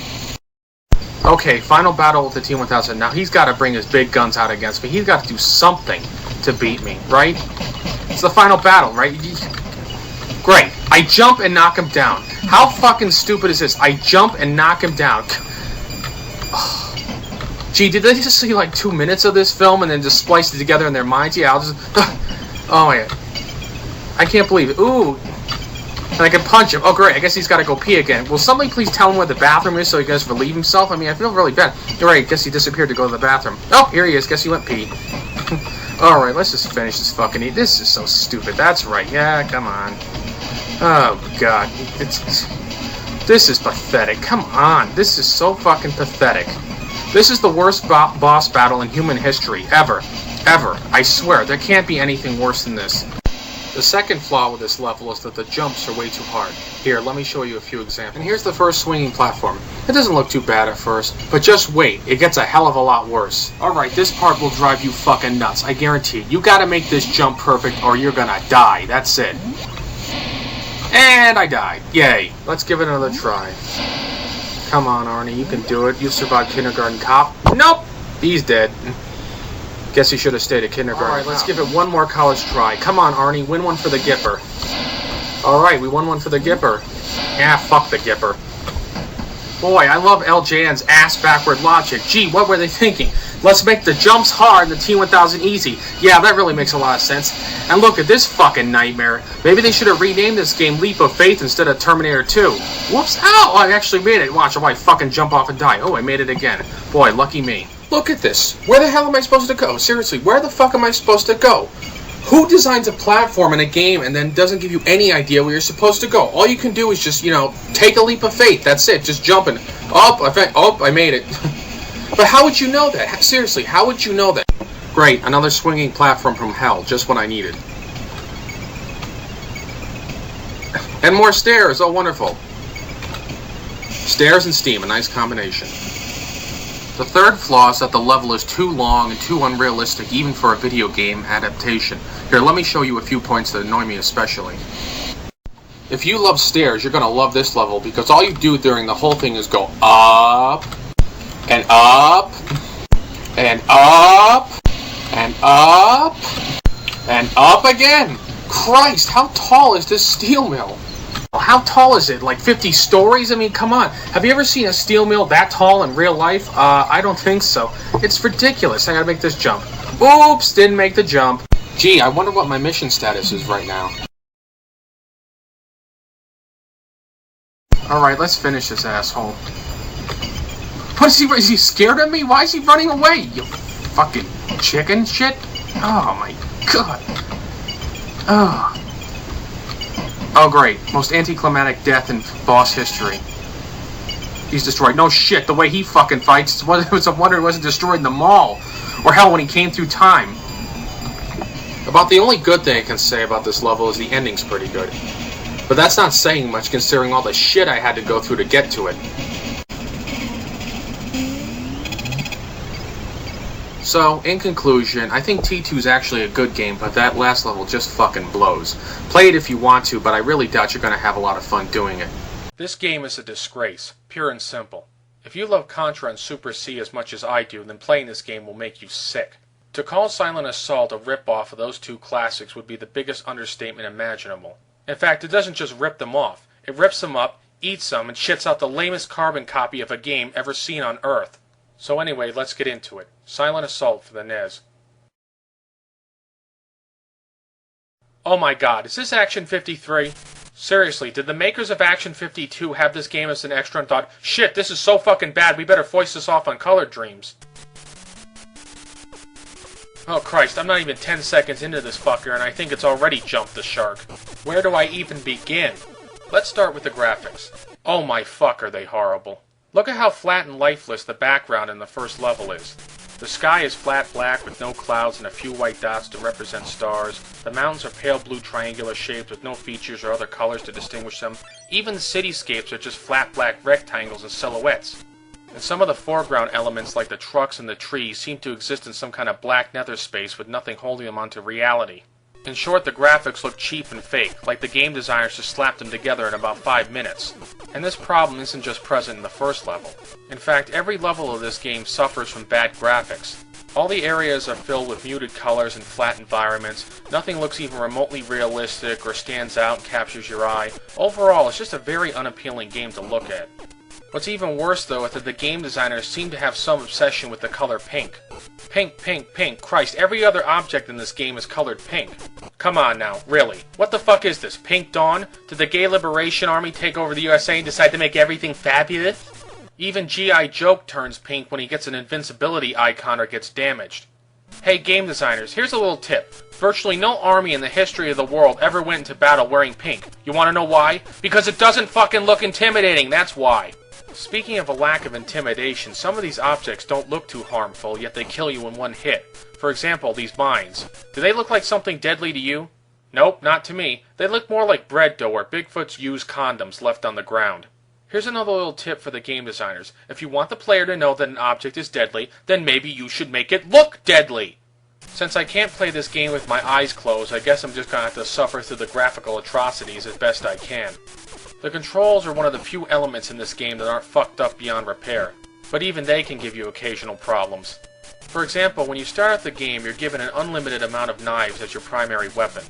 The problem is that the controls are so laggy that even if you press down the button like a motherfucker, your character will only be able to throw 2 or 3 knives at a time. The only exception is when you're right up close to an enemy, then you can throw a gazillion knives. Sometimes the character will even make the animation for throwing the knife, but nothing will happen no matter how hard you pound on the button. Which leads me to believe that they didn't even iron out all the control glitches before they released this piece of shit. Even later weapons like the El Lamo spread and machine gun wannabes suffer from the same lagginess. The jumping controls also feel a little bit loose. Occasionally you might jump higher and further than you want to, but thankfully it's not much of a problem because the game doesn't require much precision jumping. All you have to jump over are mines, enemies, and projectiles, and they're usually not very hard to avoid. The one exception is in round 7 when you have to cross a river on a platform. You have to jump on this platform just right, and even if you make it, if you don't stand perfectly still, you can be pushed off the platform and killed, even though you didn't do anything wrong. If the game had more jumps like this, then it would be even less bearable, not that it's any picnic as is. As for gameplay, forget it, it's a joke. Every level is virtually identical, and I don't just mean the fact that you run right and kill enemies. Take these flying enemies, for example. Notice anything similar about them from stage to stage?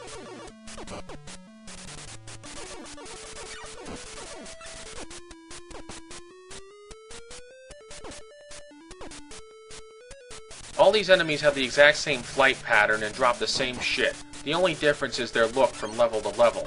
Now you might legitimately argue, well, a lot of games recycle enemy animations. Yeah, but this blatantly? And the redundancy extends far beyond the flying enemies. Every level is a straight run from left to right. There's no vertical levels, there's no scrolling levels, there's no intricate trap rooms, there's no quicksand pits or other natural dangers, unless you consider the river a danger, and I don't.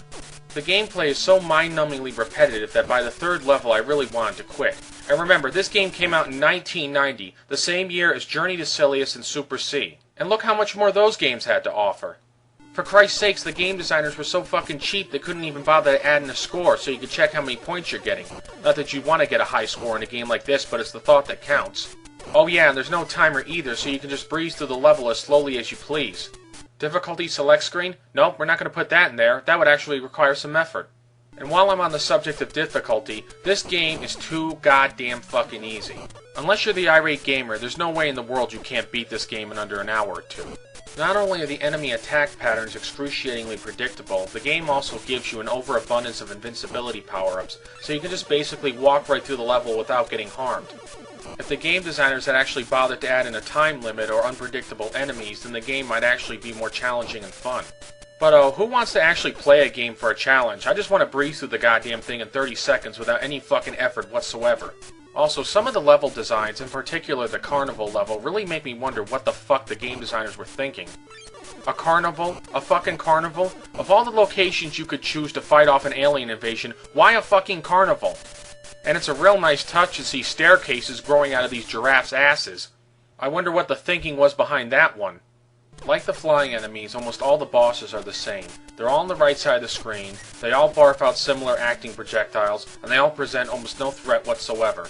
I swear, did the game designers even try? Did they try? Did they just fucking try once to make a different boss, like maybe an overhead boss, or a rolling boss? No! They're all stationary targets. Hurrah! Oh wait, there is a different boss. The final boss, or should I say bosses. Two sphinxes that puke blueberries at you. Whoop-de-fuckaroo. That's imagination. And do you think these final bosses are gonna pose any threat to G.I. Jackoff? I wish. Look at this shit. I'm not even using any kind of strategy. I'm just standing under the fuckers and throwing a bunch of knives, and I beat them. What kind of fucking boss battle is this? Couldn't we have something a little more threatening in this boss battle than fucking blueberries? Oh no, he wouldn't want to give you a challenge, wouldn't want to actually make you sweat a little and feel like you've actually earned your victory. The sound effect for hitting the bosses is also pretty neat. Tink, tink, tink. Sounds less like a projectile hitting metal and more like a butter knife slapping against a crystal goblet. Oh, and if you're ever in combat against a fortified concrete bunker, make sure to throw a lot of knives at it because that'll beat it no problem. And call me crazy, but what the fuck does fighting an ent with indigestion have to do with an alien invasion? As bad as the sound effects are, the music is even worse. It's the same fucking tune played over and over again in a loop, in every single level. Here, take a quick listen.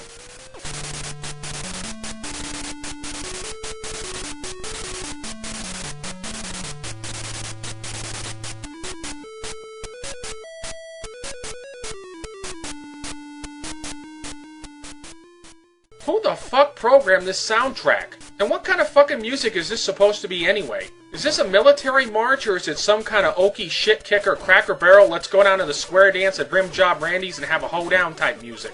Really though, if you can't make good music for your game, then don't put in any music at all because it'll just be embarrassing. Finally, there's the ending. And if anybody can tell me its significance, I'd love to hear it because I don't have a fucking clue and the game doesn't give you any story to go by. As far as I can figure, Edgar Allan Poe's ghost was behind the whole alien invasion, and he won, and you lost, and now you have to be his willing sex slave for the rest of eternity. The end. And considering how thin this ending is, I probably put more thought into it than they did. So in conclusion, you know your game really stinks when other Contra pirates like Super Contra 7 and Contra Spirits blow your game right out of the water. Unless you want to laugh at a really bad Contra clone, I'd suggest skipping this game. Battletoads is one of the hardest fucking games ever made. I can say that with all sincerity because I've played Bayou Billy, and I've played Ghosts and Goblins, and I've played Ghostbusters, and I've played a lot of fucking hard games. And let me tell you something, this fucking game is impossible. It's impossible. If anyone says they can beat this with no problem, they're fucking lying. I'm telling you right now, this game is just insane. It's literally insane. And the third level is probably the most insane level ever made by anybody, anywhere, at any time. Now, some people might say that level 6 with the snakes is the toughest level in the game, and you know what? Under other circumstances, I might agree with you because that fucking level is a nightmare. Seriously, whoever came up with that fucking level deserves to be put up against a wall and shot in the kneecap several times. But for sheer cheapness and frustration, I gotta go with the third level. It is without a doubt one of the worst video game levels I've ever played, and I've played a shitload of bad levels, let me tell you. Now, before I begin, I just want to say that I haven't beaten the whole game yet, so for all I know, there might be worse levels in the game than this one. But you know what? I don't fucking care. I don't give a shit if I never play this fucking game again because it pissed me off so fucking much that I'd rather rape myself with a cucumber than play it again. Anyway, let's get into it. Levels from Hell, Battletoads, Stage 3. So you start the game out in Rush Limbaugh's Colan, and your mission is to beat up the rats who live there. Now, to be honest, I don't know why they fucking bothered to even put this part in, because really it's a waste of time. It's just busy work to keep you occupied before you get to the bikes. Now, before I begin the bikes part, I have to say that the first two levels of this game were really, really good. And I don't know what the fuck happened with this level. It's like a bunch of Nazi sadists came along and said, okay, how can we make this game as frustrating as humanly possible? You know, if they had made the other levels in this game as fair and as decent as the first two, then I think Battletoads would be a near masterpiece. But oh no, they had to fucking jack up the difficulty way too soon. Don't do it gradually like in good games. No, just fucking make a part that's nearly impossible to get through. So here we are at the bikes. And at first, it's not too bad. All you have to do is just dodge these pink brick-type objects. I have no idea what the hell they are, but you have to dodge them. And it's not hard. Any gamer can reasonably get through it. You might get killed once or twice, but once you know what to do, you can avoid them. Once you get around the big brick, you have to hop over a little one, which isn't too bad at first. But then they throw 3 in a row at you, and your reflexes have to be perfect. If you fuck up even once, you'll crash right into them and be put back at the starting point. As you can see here, the game is speeding up, and your reflexes have to get better and better. This jump will also probably fuck you up, because if you miss, you'll have to go all the way back to the last checkpoint. The game just gives you almost no margin for error, and as you can see here, I nearly bought it.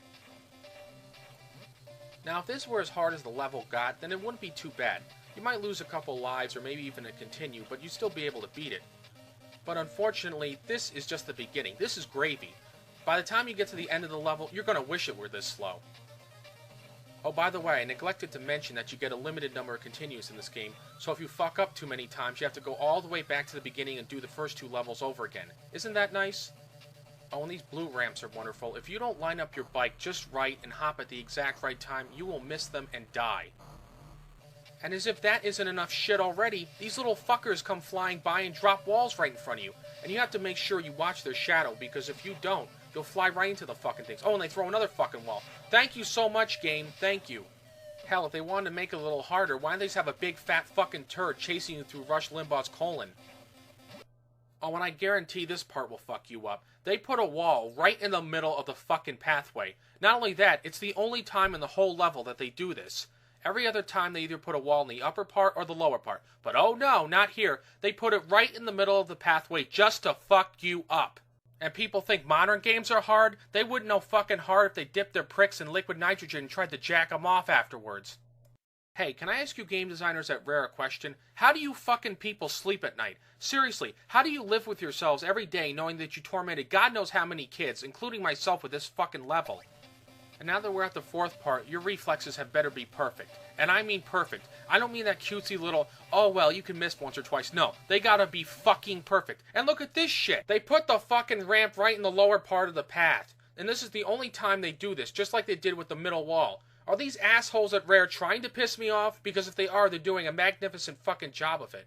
If there's anybody still out there who thinks that the Bayou Billy driving stages or Quickman's level is the hardest level ever, go and play this fucking level, then come back and tell me that. But you know what? I guarantee you won't.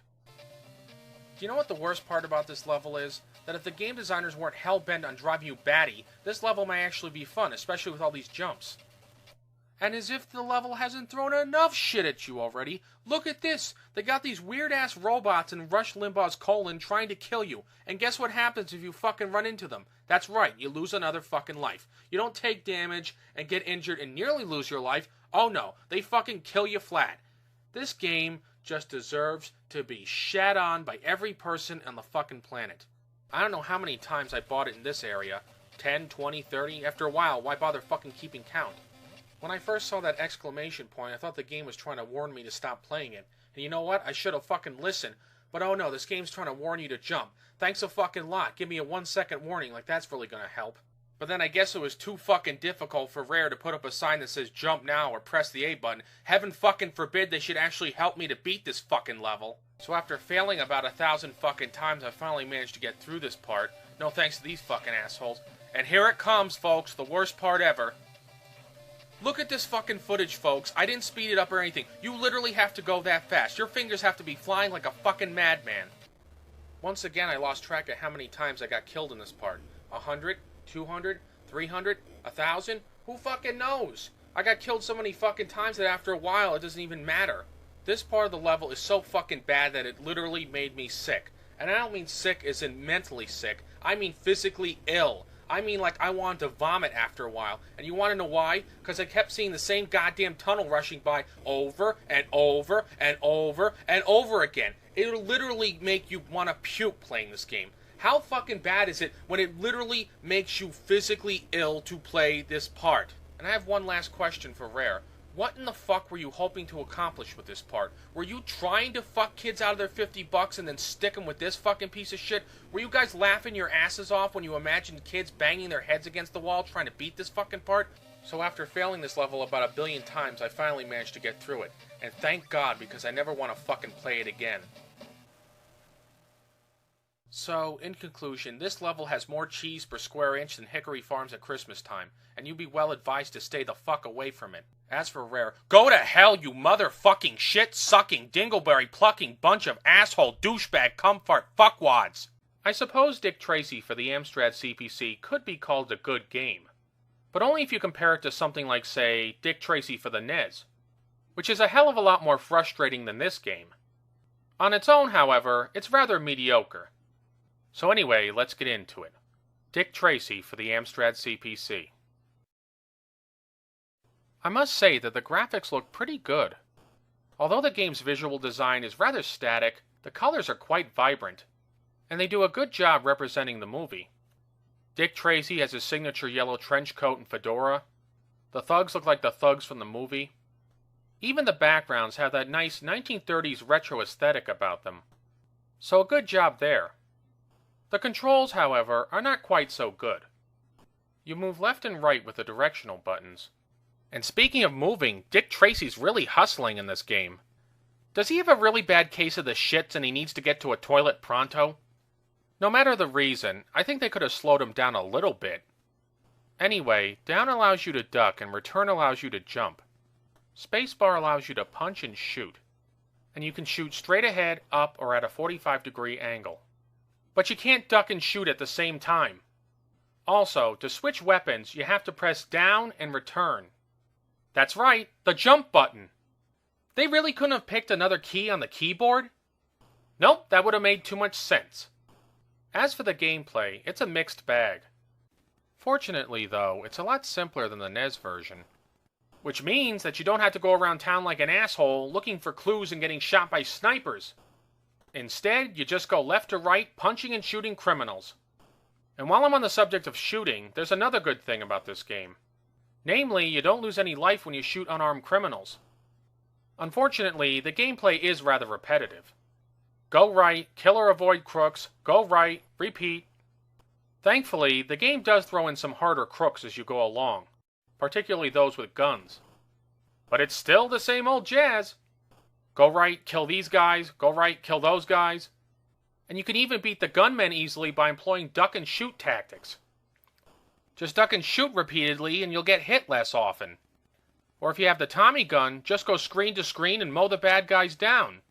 And they're so stupid that they never shoot low or throw grenades at you. I've seen AI in Tiger handheld games that were better than this. What's really annoying in this game, though, is the hit detection. Like with these gunmen in the windows. You have to time your jumps just right or their shots knock you back. Worse yet, it's like you literally have to jump through their bullets to get past them. Yeah, great hit detection there. The game has 5 levels. And nearly every single one is the same. Go right and beat the bad guys. That's it. When you defeat certain opponents, they'll drop a pistol or a Tommy gun. But you don't get any extra magazines. You only get 1 mag per weapon. And if you collect another weapon, you simply reload that magazine. So you can't stock up on any ammo. If you run out of bullets, you're reduced to punching enemies. Would it really have been that hard to put in a bullet counter or give each weapon an extra magazine? I mean, it's not like cops in real life actually carry extra ammo on their belts. Oh wait, they do! To make things slightly more aggravating, the game only gives you 3 lives. But hey, at least it ain't Total Recall for the Amstrad CPC. That fucking game only gave you 1 life. The level bosses in this game are a big joke. It's just Big Boy Caprice, who takes the same amount of bullets as the regular thugs. At least until the last level. In the final battle, you riddle him with bullets from your Tommy gun, then shoot him twice with your pistol. But in the other levels, it's just 2 shots apiece. What's the fucking point of a boss if he takes the same amount of shots as the regular enemies? Sort of defeats the purpose of a boss, doesn't it? I don't suppose they could have put any different bosses in this game. Huh, different bosses. What a silly idea. That'll never catch on. The cheapest part of this game comes in the rooftop level. Look at this! Every time you go to a new screen, the game lags for a moment while it brings up the next one. Normally, though, this isn't too bad because most of the game is set on ground level. And you would think this would apply for all the levels. But the cute fucking game designers put a pit right in front of this fucking screen! So unless you know to jump, you'll walk right into it! And even if you know to jump, this fucking gunman can shoot you into it! Which means that you have to jump out of harm's way and take a shitload of damage. It looks like Tracy isn't the only dick associated with this game. Dick Tracy has only one tune in the beginning. Here, listen.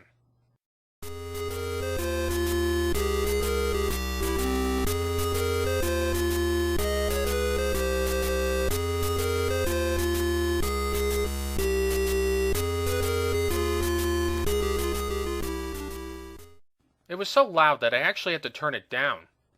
Not that it matters all that much, because the music sucks whether it's soft or loud.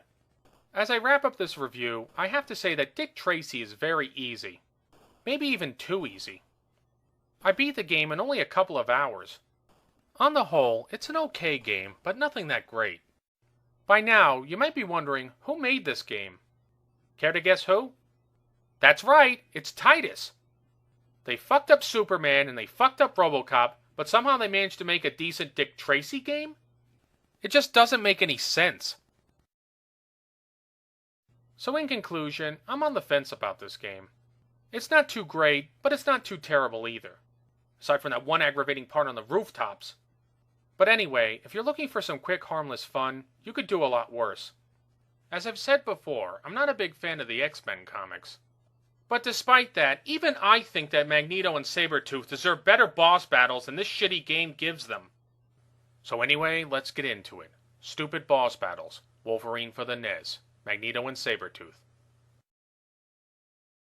Near the end of the game, you first come upon Magneto. Now, from my cursory research of all things X-Men, I learned that Magneto is supposed to be a very powerful mutant. He can control several different types of metals with his magnetic power, he can fly, he's very strong. Essentially, he can kick your ass without even trying. Only you never fucking know it by playing this game. When it comes to this version of Magneto, let me put it this way. If he were any more of a pussy, he'd have a period every month. Alright, so you get to his area, and he's protected by this electrical field that can kill you instantly.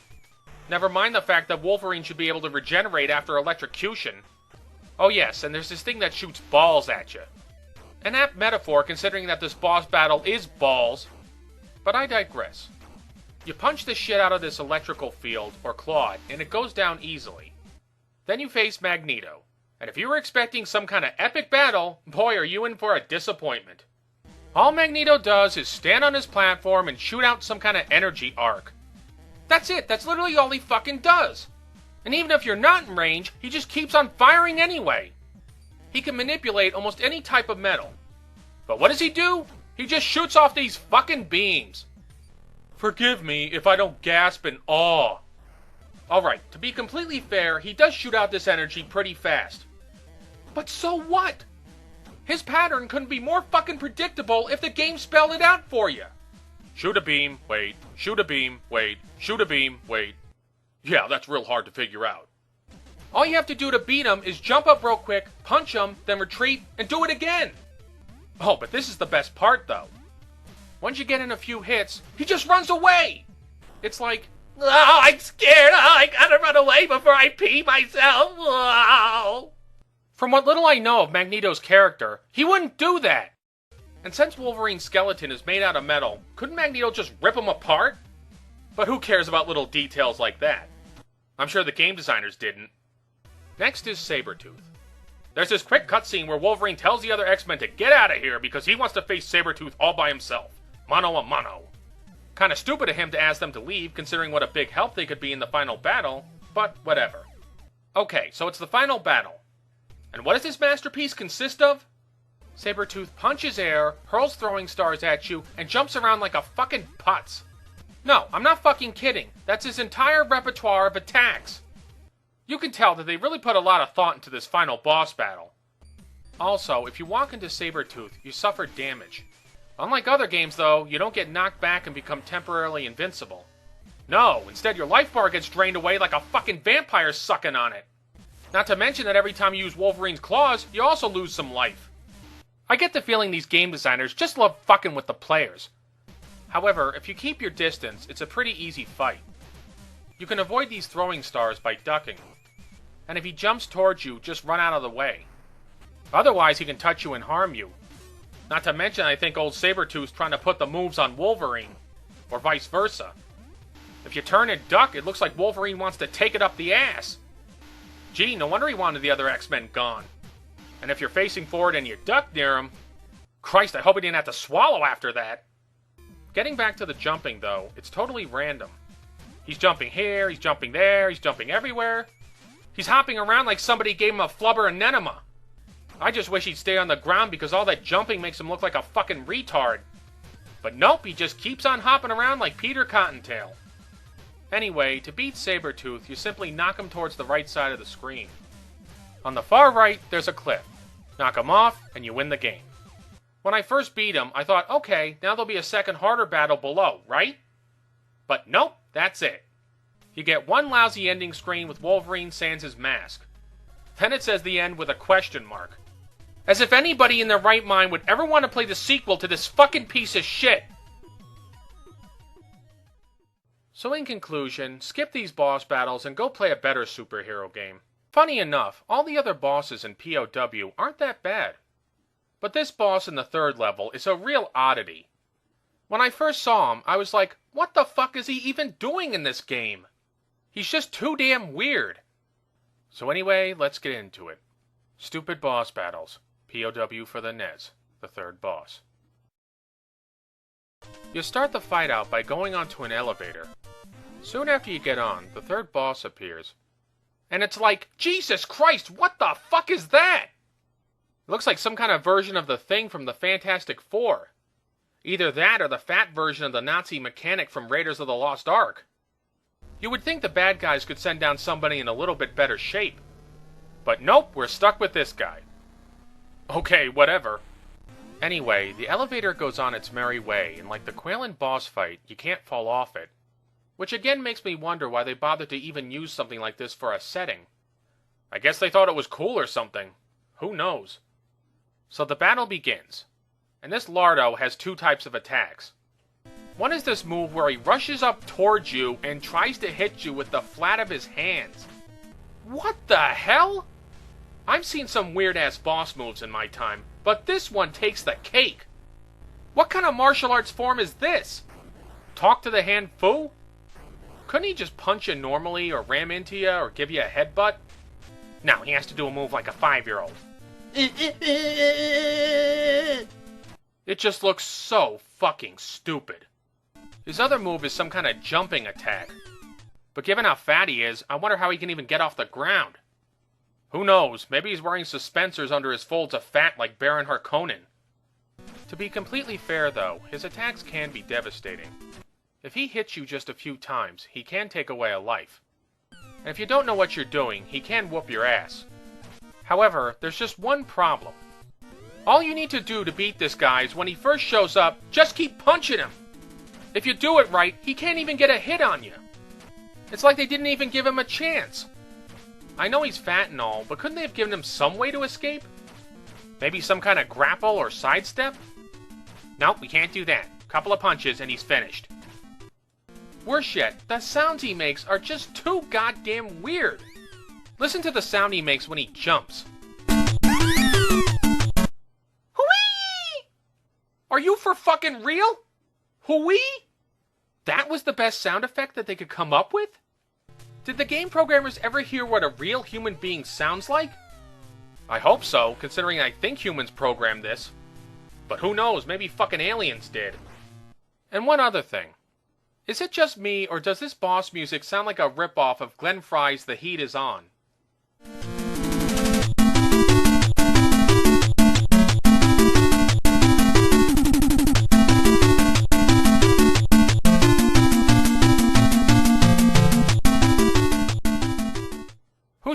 Rambo ripoff gonna fight next?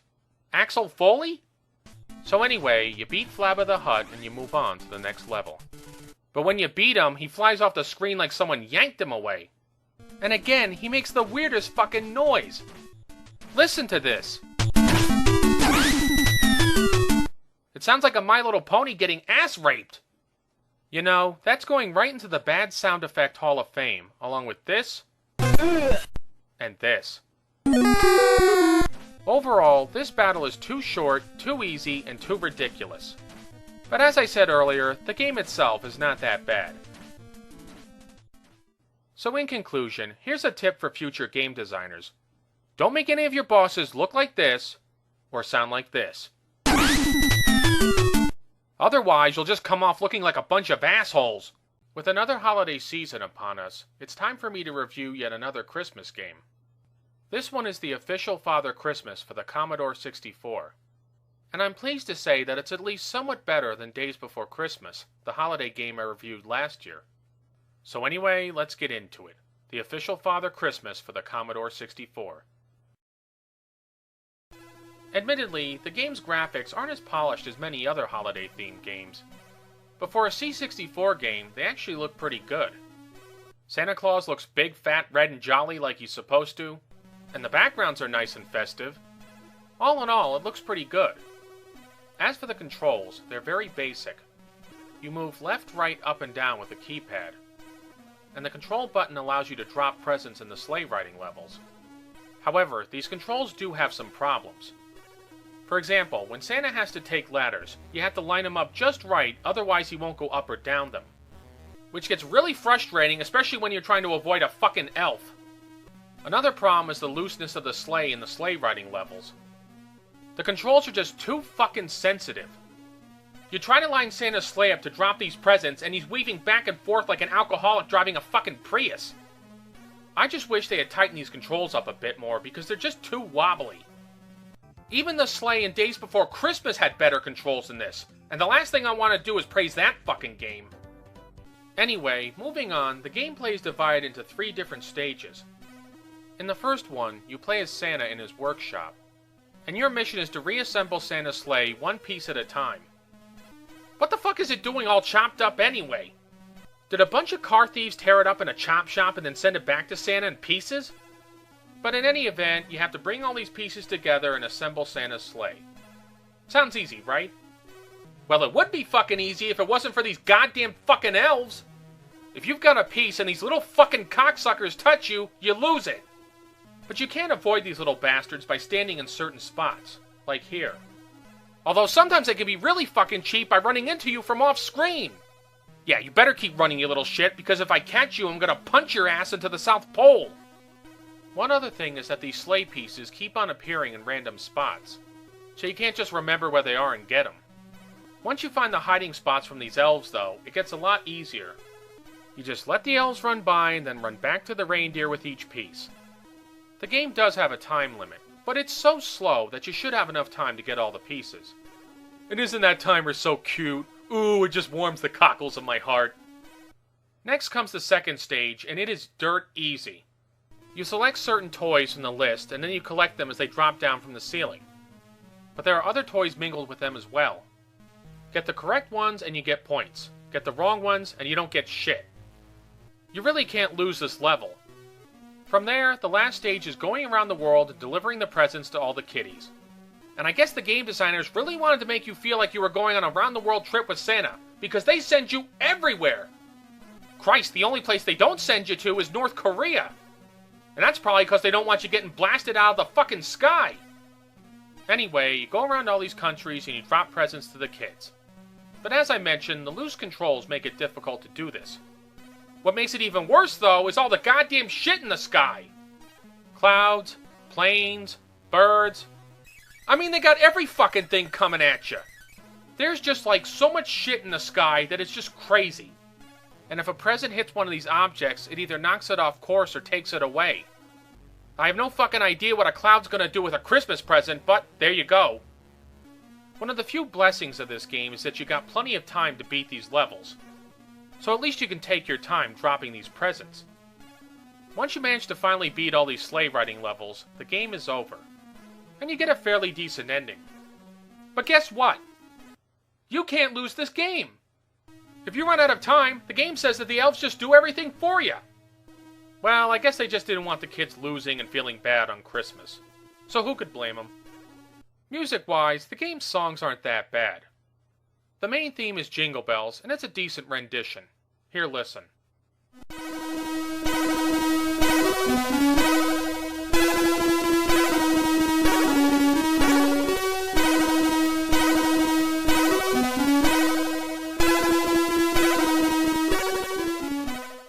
As you can tell, it's not bad.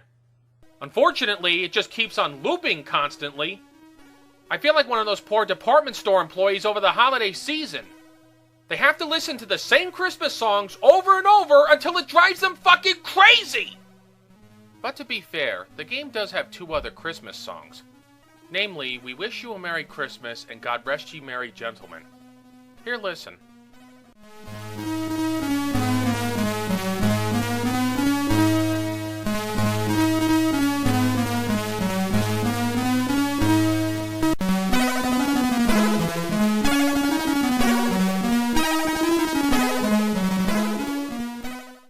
Like Jingle Bells, they're not bad. I just wish they had put a few more different Christmas songs in there. But it's all good. Just mute the sound and put on some Bing Crosby. You'll be fine. Despite my issues with the game, I did actually enjoy it. Frankly, there are so many bad Christmas games out there that I'd rather have Rudolph ass-rape me with his fucking antlers than play them. Thankfully, though, this game is a rare exception.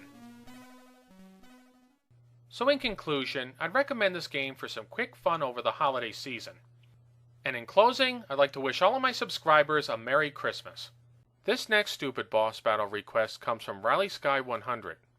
He writes, "How about the first boss from the NES game of Beauty and the Beast? There's almost no strategy to beat it." It's true what he says. Not only is there no strategy involved in the boss battle, there's no fun or challenge either. So anyway, let's get into it. Stupid boss battles. Beauty and the Beast for the NES. The first boss. When you go up against this boss, the first thing you'll notice is that he's slow. Jesus Christ, is he slow! I know every boss can't move like a freight train, but look at this thing! It walks like it's trying to hold a turd in between its ass cheeks. And what exactly is it supposed to be anyway? A gargoyle or Bonzo the Satanic Clown? For fuck's sake, if you're gonna make a boss, at least make him look a little more intimidating. The gargoyles from the Disney cartoon are more threatening than this guy. Anyway, in this level, you don't use your fists to beat him. Instead, you have to go to Mrs. Potts and get T to beat him. That's right, folks. T defeats this creature. I can't believe that I'm a grown adult reduced to shooting T at a boss. Moments like this make me feel really sad for myself. Actually, when I first saw this bit, I thought that the beast was squirting catheter bags full of his piss at the thing. But no, it's T. What this has to do with the movie, I have no fucking clue. I guess they figured they had to put something in there, so they figured, fuck it, just have the beast shoot T at this damn thing. Worse yet, the only attack this boss has is to walk slowly towards you with its spear. You think maybe you could hurl that fucker at me or something? But no. Please, whatever you do, don't pose a threat or anything. I wouldn't want you to get a hernia. Okay, you say, well he's the first boss, he can be easy. But come on, man, this is really pushing it. There's easy, and then there's I'm not even fucking trying anymore. And this lard ass is definitely the latter. Couldn't that thing charge at you with its spear? Or hit the ground with it and send some shockwaves or sparks your way? No, we can't actually have it do anything. That would give us programmers too much work to do. As Riley Sky mentioned, there's no real strategy here. You just hop over this fuckhead, get tea from Mrs. Potts, and shoot him with it until he dies. And if he hits you, he barely does any damage. Plus, if he gets too close, you just hop over him. About the only real challenge, if you can even call it that, is that you eventually run out of tea after a few shots. But you just go back to Mrs. Potts and get some more. As a matter of fact, you don't even have to go anywhere. You can just stand by Mrs. Potts, keep collecting tea, and keep on blasting the son of a bitch. It's not like he's in a hurry or anything. As you wear the boss down, it keeps changing color until it dies. and then you can move on to the next level. Please, hold me down. The excitement is too much for me. Then again, considering the previous bosses that I covered for this month, I suppose you could call it an improvement. Still, that's not saying a lot. So in conclusion, I think this is a case where the previous levels are actually harder than the boss. Shit, the previous level has knights with axes that can kill you in one hit. Couldn't they have put one of those guys in there and maybe make his attack a little less lethal? No, I guess not. When I first saw the Amiga version of Predator, I got excited. I thought, finally, a game that actually looks something like the movie. Unfortunately, I then played the game and realized that despite its looks, it's a god-awful piece of shit that might even be worse than the NES version of Predator. That's right, the same game that has Arnie running around in gay pink pajamas. So anyway, let's get into it. Predator for the Amiga. At first sight, the game's graphics look like a real improvement over the NES version. They have an actual jungle this time and not some demented landscape out of David Lynch's nightmares. They have a chopper that drops men out. They have the Predator 3-dot laser targeting system. They even have the Rebel camp and the down chopper and the skin bodies. If nothing else, the overall look of the game is very faithful to the film. And the opening sequence ain't too bad either. However, to me it looks more like the opening to The Thing rather than Predator. But even so, I think it still looks decent. My only complaint with the graphics is that the men in the chopper sequence do look a little big in proportion to the gunship. But it's a minor quibble. And miracle of miracles, they actually made Arnie look like his film counterpart. Not that it should have been hard, but Qualen, the developer of the NES game, managed to fuck that up somehow. Before you start getting your hopes up about this game, however, there's the controls. Arnie moves so goddamn slowly, it's like they put fucking lead in his shoes. Christ, even the 60-year-old Arnie could move faster than this. And it pains me to say this, but even the pink jumpsuit and Arnie in the NES version moved faster. If they could have made his character move a bit more quickly, they could have solved half the problems in this fucking game. But oh no, they can't do that! Aiming your gun is yet another problem with the controls. You can shoot straight, upwards, and downwards. But it's not like Contra where you can shoot straight ahead or at an angle while running. Instead, you have to stop, point your gun upwards or downwards, and then shoot. And the same goes for shooting straight ahead. Honestly, I have no fucking clue why the hell they did this. It's totally senseless. Oh, and good luck trying to hit anything. The angle that Arnie fires at is very awkward. It's like 15 or 20 degrees, and I swear that half the time you'll miss your target. You can also use the space bar to throw grenades and the return button to pick up weapons from slain soldiers. But unfortunately, the grenades don't have much of a range, and sometimes you'll end up picking up weapons that have less ammo than your current gun has. The enemies, however, they can just keep on fucking shooting forever. I love it when games are so fair like that. Even if I could somehow forgive the awful controls, I still can't forgive the shitty gameplay. After Dutch is dropped into the jungle, you have to head right to get to the rebel compound. And one of the first enemies you face is birds. Uh-oh, watch out, they're gonna peck your pecker. But seriously, they're not that hard to beat. Once the enemy troops start coming out, though, you're fucked. You see, this game shouldn't have been called Predator. No, it should have been called Ambush. Because that's what these fucking enemies do to you all the time. These bastards appear off-screen or nearly off-screen and start shooting at you. And if you're in their line of fire, forget it. You're dead. Fucking cream chip cunt on toast! This right here is so fucking unfair that it pretty much ruins the game.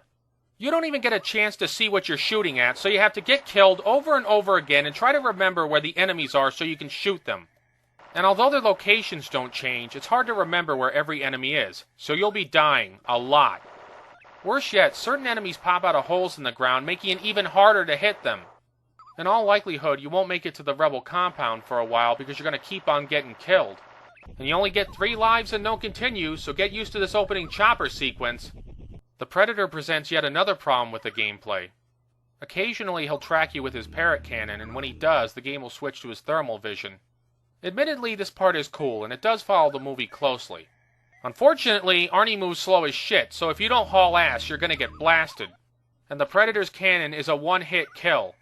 Which means whenever it appears on screen, you gotta push right and get him to go, but he moves so fucking slowly! Please, whatever you do, don't move it like your life depends on it, you dumb, muscle-bound Austrian fuck! And as if that isn't bad enough, if you run out of ammo, you have to resort to your fists, which are less than useless in a gunfight. Considering how hard it is to aim at anything and actually hit it, trust me, you'll be wasting a lot of ammo. By the time I got to the Rebel compound, I was really getting aggravated with this fucking game. Between the bad controls and the constant ambushes, I found Predator nearly impossible to play. What's even more aggravating, though, is that these problems would have been so easy to fix. Just tweak the controls and have the enemies appear on screen for 2 or 3 seconds before they start shooting, and poof, the problems are solved. Did they do that, though? Is a rabbi Jewish? The sound effects were another thing that got on my nerves.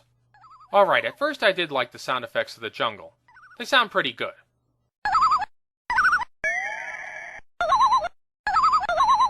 But when they loop those same sounds over and over again 1,000 fucking times, it stopped sounding good.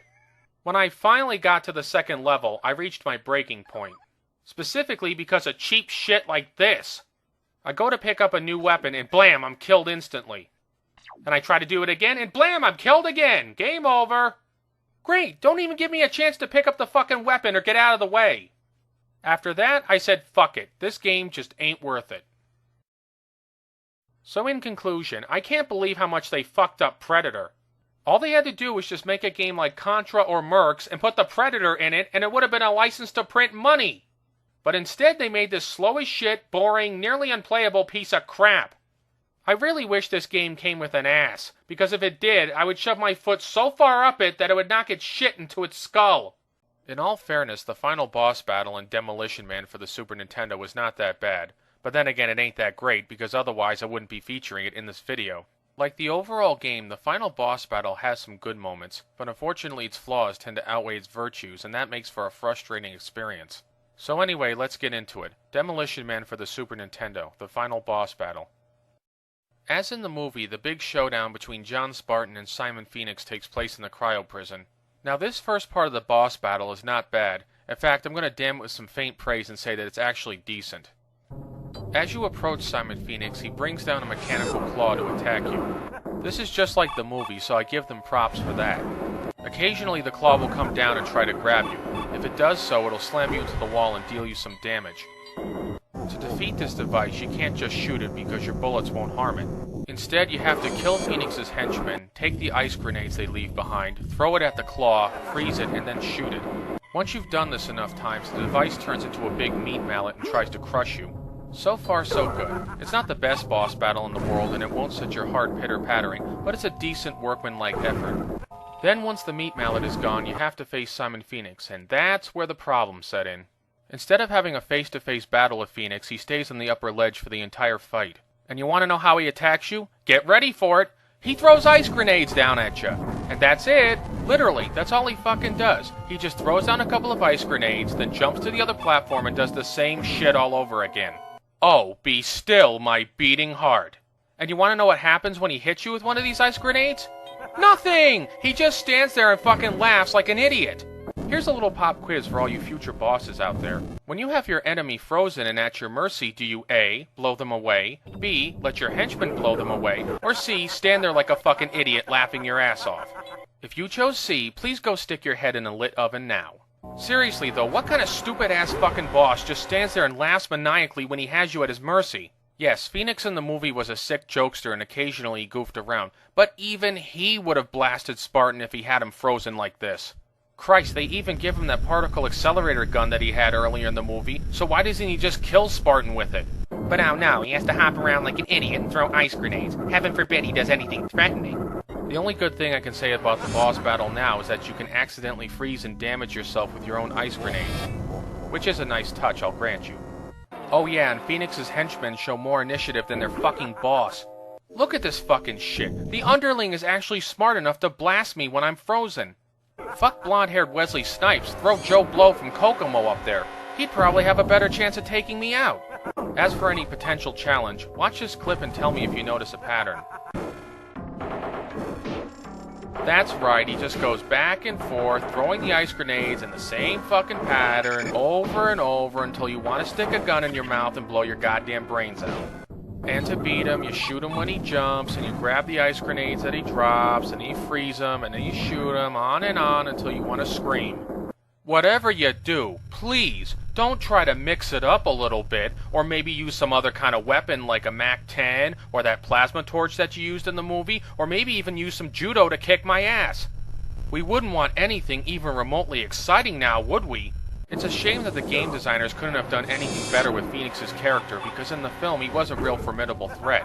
Actually, I think it would have been a better boss battle if they skipped that whole ice grenade and jumping bullshit and just had Phoenix attack Spartan with that mechanical claw. So when you finally manage to defeat Phoenix and turn him into a big icicle, does he become a better boss? Does he become more threatening? Does he gain new weapons and kick your ass? Why, of course not! He just blows up into a million frozen bits like a wannabe T-1000, then the place goes up, and then the game's over. Thanks for playing this shitty boss battle, and we hope you enjoyed getting shafted for $50, noob. Like a lot of lame boss battles, it's like the game designers didn't even try.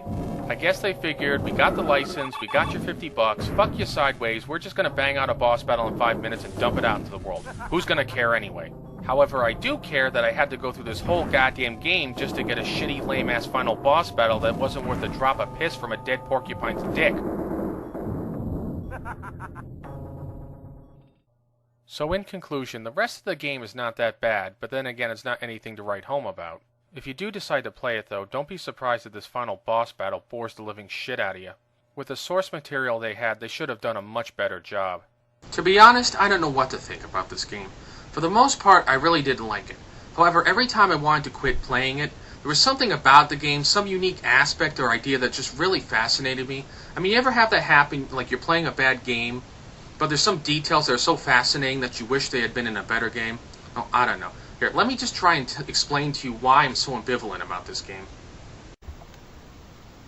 This is odd. It lets you choose the character before you get to the title screen. Usually most games don't let you do that. I don't know. Mirror, mirror on the wall. Who's the gayest of them all? I guess I'll choose that guy. He looks the gayest of them all. Message speed. Slow, normal, fast. How about slow so I can read it?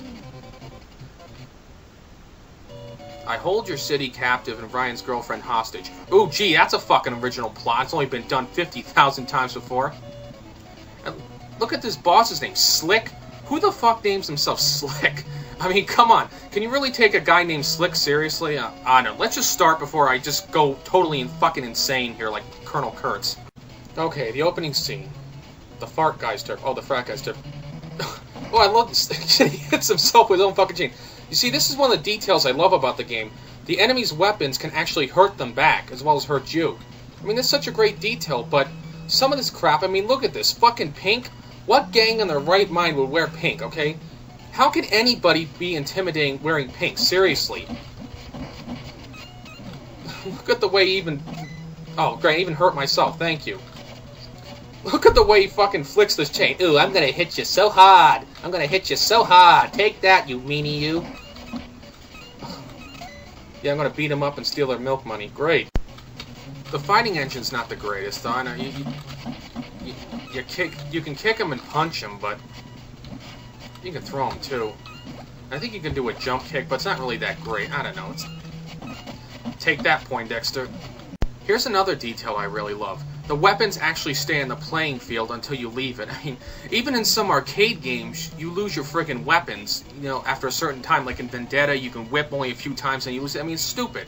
But at least they made some kind of concession to reality in this game, and that's one of the details I really like. Uh-oh, here comes the Teamsters. And they even block. That's kind of nice. I like that. Jesus, this guy's just making a killing on milk money. One of the problems I have with the game is I just don't know exactly what the hell to do. I mean, now I'm at this mall and I can't really attack anybody, but what am I supposed to do? Am I supposed to collect this ransom or just go into places? I mean, if I have to collect a ransom via milk money, it's going to take a long time because I have a lot of people to beat up. May I help you? No, I just want to sit here and fucking stare at the food all day. What do you think? What can I get you? I think I'll have pancakes. Is what you would like? No! I think I'd just like to have fucking dog shit on a plate. Yes, it's what I'd like. Ryan ate the pancakes. And this is also what I don't like. It's too much of an RPG element, trying to, like, gain, like, stamina points and other things. It just does not work for me. I'll have a cup of coffee. I think I'm getting thirsty. Yes, I want it. He eats the fucking cup. Who is he, the Incredible Hulk? Let's get the fuck out of here. I guess you have to go around gaining stamina and will and all this other shit to fight enemies, but still, it doesn't work for me. And this part doesn't make any sense to me. Why would I go to a bookstore? What, is my protagonist illiterate or something? He needs to learn to read, or is he buying porn? I mean, why go in there? That's alright, I can't afford anything anyway. I guess I have to go to Barnes & Nobles to get what I want. Nothing! And they thank you for getting nothing. I love that. That's beautiful. One of the things that annoy me the most is that it's just so repetitive. All you do is just go around from area to area, beating gangs up. Now, I know a lot of games are repetitive, like, you know, Double Dragon. Pretty much just, that's all you do to the whole fucking thing. But still, I mean, I don't know what they were trying to accomplish with this game. What are they trying to do? I mean, the RPG doesn't work. None of this works. It just doesn't work for me. I mean, it's nice in theory, but in practice, it just does not work. Oh, I'm low in health. I better go to the sushi bar. Good afternoon. Yeah, nice to see you. The cheaper sushi. Oh, yeah, I'll take that. Ugh, that looks disgusting. I think I'll take what looks like the thing that'll least give me indigestion or the shits. Hey, guy. Is this... They keep asking the dumbest question. Yes, I want to eat it. Yes. Oh, alright, come on. Check anything else? No, thank you. I think diarrhea will be enough.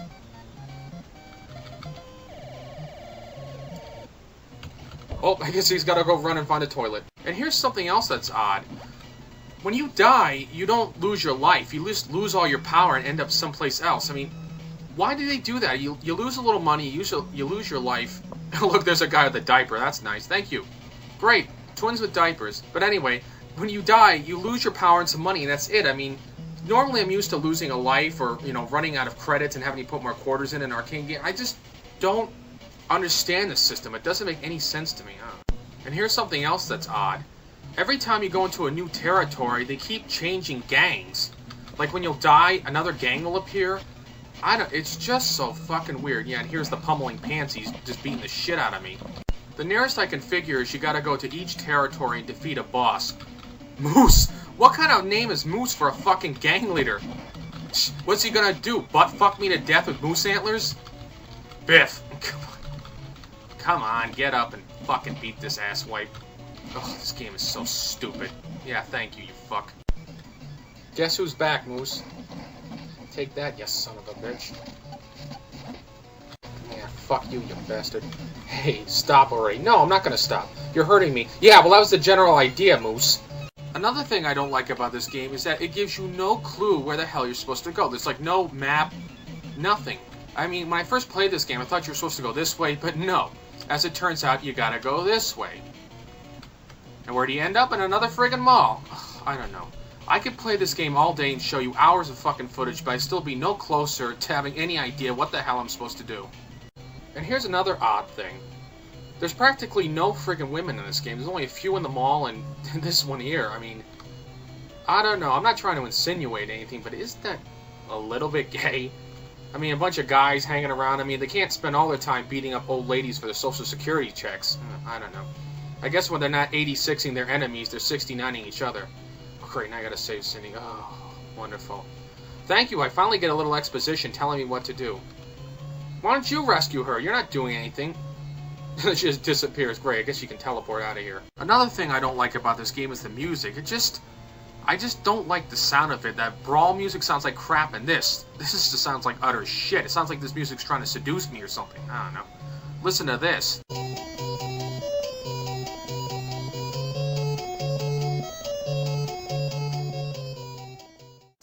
I'm gonna mute the music for the rest of the game, because like with Time Lord, I just don't want to go crazy listening to it. And who do we find after talking to Roxy? Why, more friggin' guys hanging out together in gangs, of course. Oh, Jesus. I swear, this game has more gay per square inch than Dragon Ball Z and Top Gun combined. And another thing, why is it that only white people in this game form gangs? What about the black gangs and the Asian gangs? Oh, let me guess. I know. Minorities don't form gangs, they just form special interest groups, right? Yeah, they take a special interest in kicking the shit out of you. That's it. I've had enough.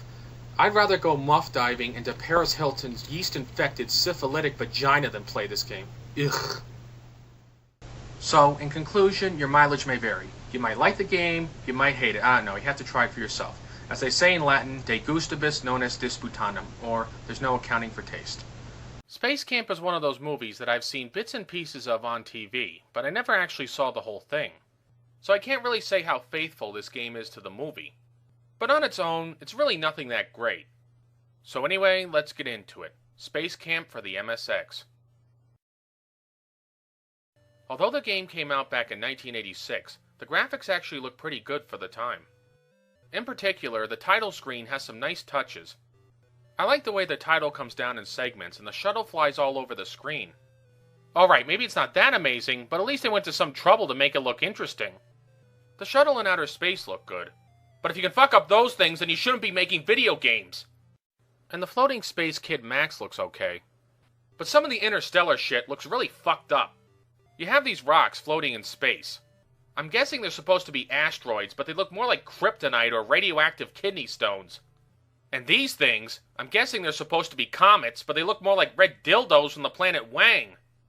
Oh, and let's not forget these objects here. I think they're supposed to be satellites, but they look more like floating garlic presses. Finally, there's these green things. And again, I think they're supposed to be asteroids. I've never heard of green asteroids before, but I guess the game designers just wanted to make them look different. Actually, you know what they remind me of? Dingleberries. I like to refer to them as the Dingleberries of Doom. Well, if nothing else, you can at least say they're different from the other space debris. And speaking of different, the controls might not be what you'd normally expect. Instead of racing through the cosmos, the shuttle just putters along.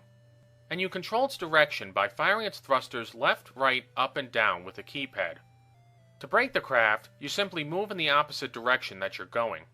The controls are pretty much the same for the extravehicular activity or EVA level with the kid. The only difference is that you can also open panels with the spacebar. The controls are a little bit tough to get used to at first, but I do like the fact that they actually tried to be a little bit more realistic when it came to space travel. Moving on to gameplay, it starts out very simply. The shuttle moves slowly through space, and you have to avoid all this crap flying around. Instead of Space Camp, they should have called this game Space Crap, because that's what you spend most of your time avoiding. And since your shuttle ain't packing guns, you can't just blast this shit out of your way. So you'll probably end up crashing into the space debris a couple of times before you get used to the controls. Along with watching where the hell you're going, you also have to keep an eye on these two indicators. There's oxygen and energy. You burn up energy with each shuttle thrust, and oxygen is depleted automatically. To replenish the air, you grab these white tanks, and to replenish energy, you grab the red ones. Run out of either resource, and you lose a life. Also, these red balls give you points. My only complaint with this level is that the power-up icons blend in too well with the backgrounds. At first I thought they were part of the space station, but nope, they're separate elements. If they had just made these power-ups a bit more distinguishable from the background, I wouldn't have any complaints. Well, actually that's not my only complaint. I'm not the biggest fan of these flying space dicks. Sometimes getting around them can be a real pain in the ass. No pun intended. Still, despite all the debris, I actually like this level. It's a fun little jaunt through space, and it's not too hard once you get used to the controls. Unfortunately, then came the EVA level, and the game plunged right into the crapper. You play as this space kid Max, and you have to float around the outside of the space station collecting items.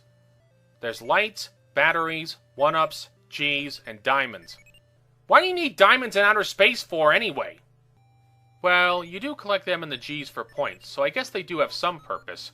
Anyway, collecting all these items would be a cinch, except there is this fucking annoying robot who constantly tails you. It looks like a floating espresso machine, but it's actually the guardian of the space station. Now, if you move very slowly, it won't follow you. But if you go full blast, it will. Typically, you can avoid it if you just stay far enough away. Why does this station need a guardian anyway? There's nobody around! What, is it because it's the Cold War and they're afraid of the Russians? Yeah, I'm sure those commie bastards are gonna come up there and steal their fucking diamonds. You know what? If the Ruskies want the station and the diamonds, they can fucking have them! So getting back to the game, you float from screen to screen and collect items, and it gets very boring very fast. But what's even worse, though, are these bonus rooms.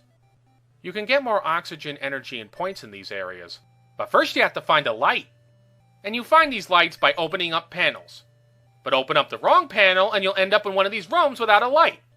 And then you can get stuck because that cocksucking guardian shows up and pins you in there. So then you can't escape to the exit and you lose a life. Why don't you go fuck Wally, you mechanical cocksucker? What's even more annoying is that you constantly have to watch your fuel and oxygen. Now the game does give you several extra spare tanks of these resources, but you deplete them so quickly. If you thrust your suit anywhere, it just pisses the fuel away. Oh yes, and you can also float out into open space, which wastes even more of your resources. I suppose the next thing I'll have to do is go after Sandra Bullock and George Clooney. Finally, there's these weird droids that come out and occasionally come after you, but you can kill them by flying into them. But doing that takes away some energy.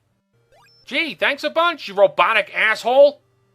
So when you collect enough items, you can move on to the last part. That's right, it's the Dingleberries of Doom! Actually, though, this section isn't too bad. You just have to fly around these rocks for 2 screens without hitting them. As long as you go slow, it's not too hard. Once you beat this section, you move on to the next level, which is a repeat of the first part. Only this time, it's a little bit harder. The game's music is meh. Here, listen.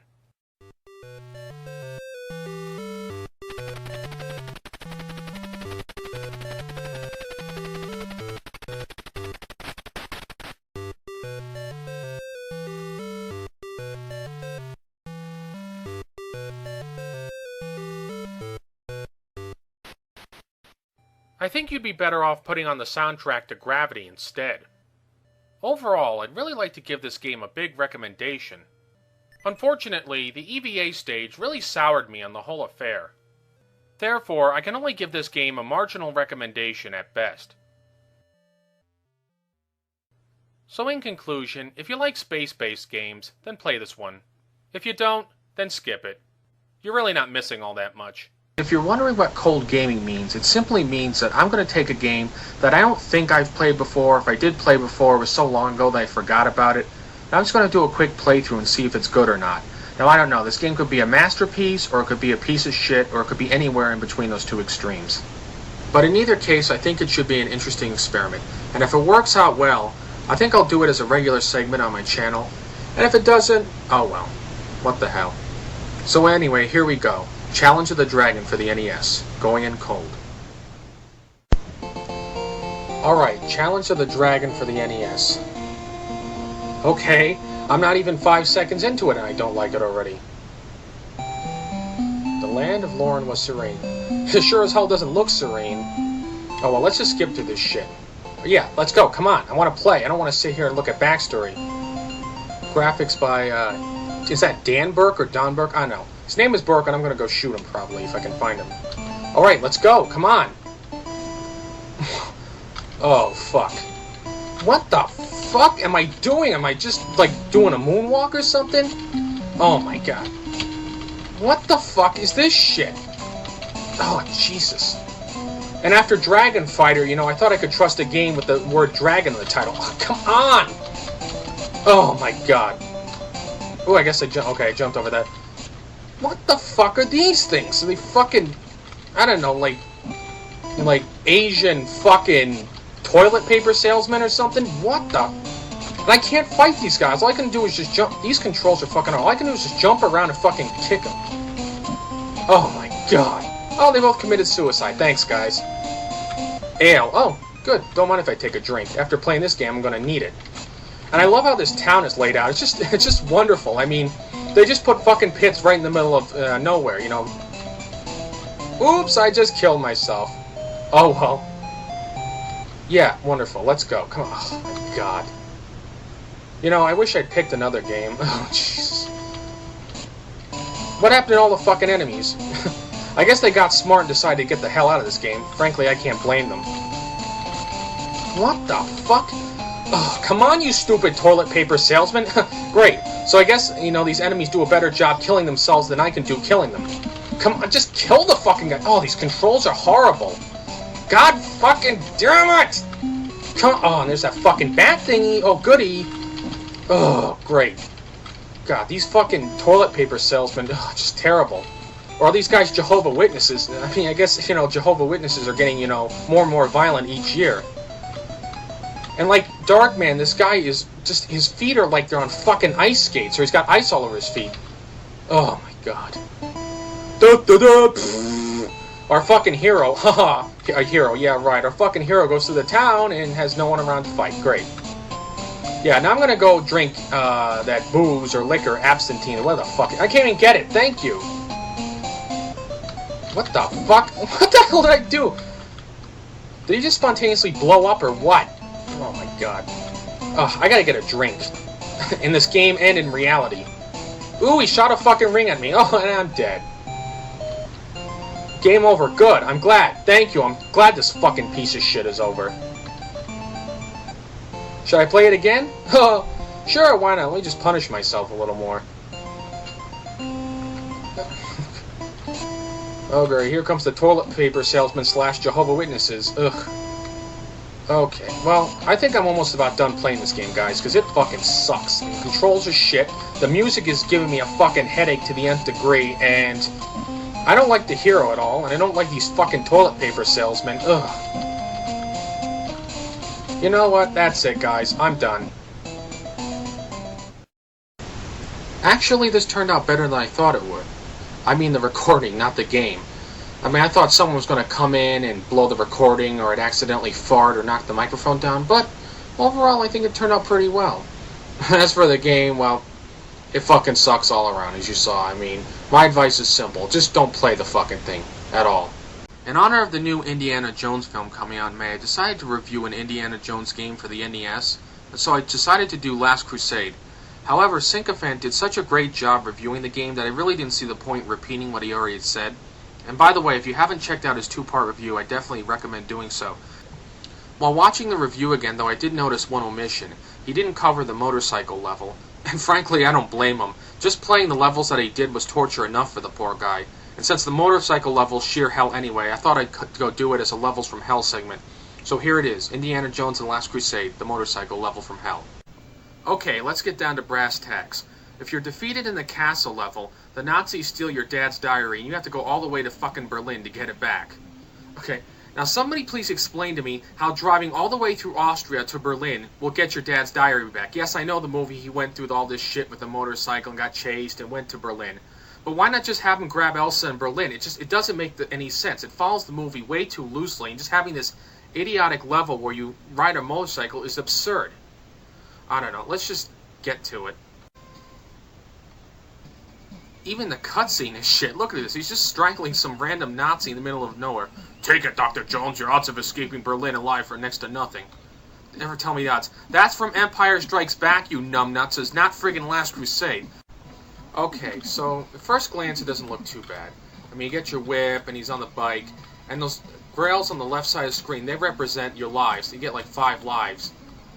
It's not too bad at first, but trust me, it gets a lot fucking worse.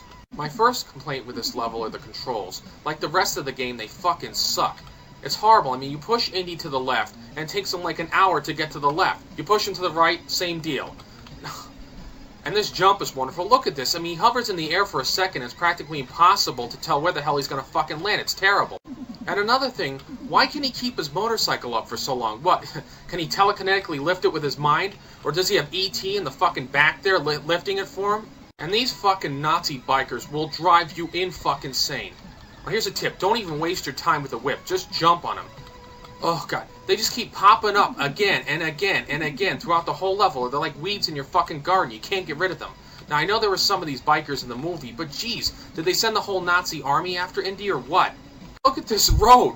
Look at that fucking gap. If the Nazis are supposed to be the so-called master race, why can't they fix their fucking roads? And look, who the fuck put a minefield in the middle of the fucking road? Well, that's smart. I'll tell you right now, this is great. What if Hitler came driving along and accidentally ran into that minefield?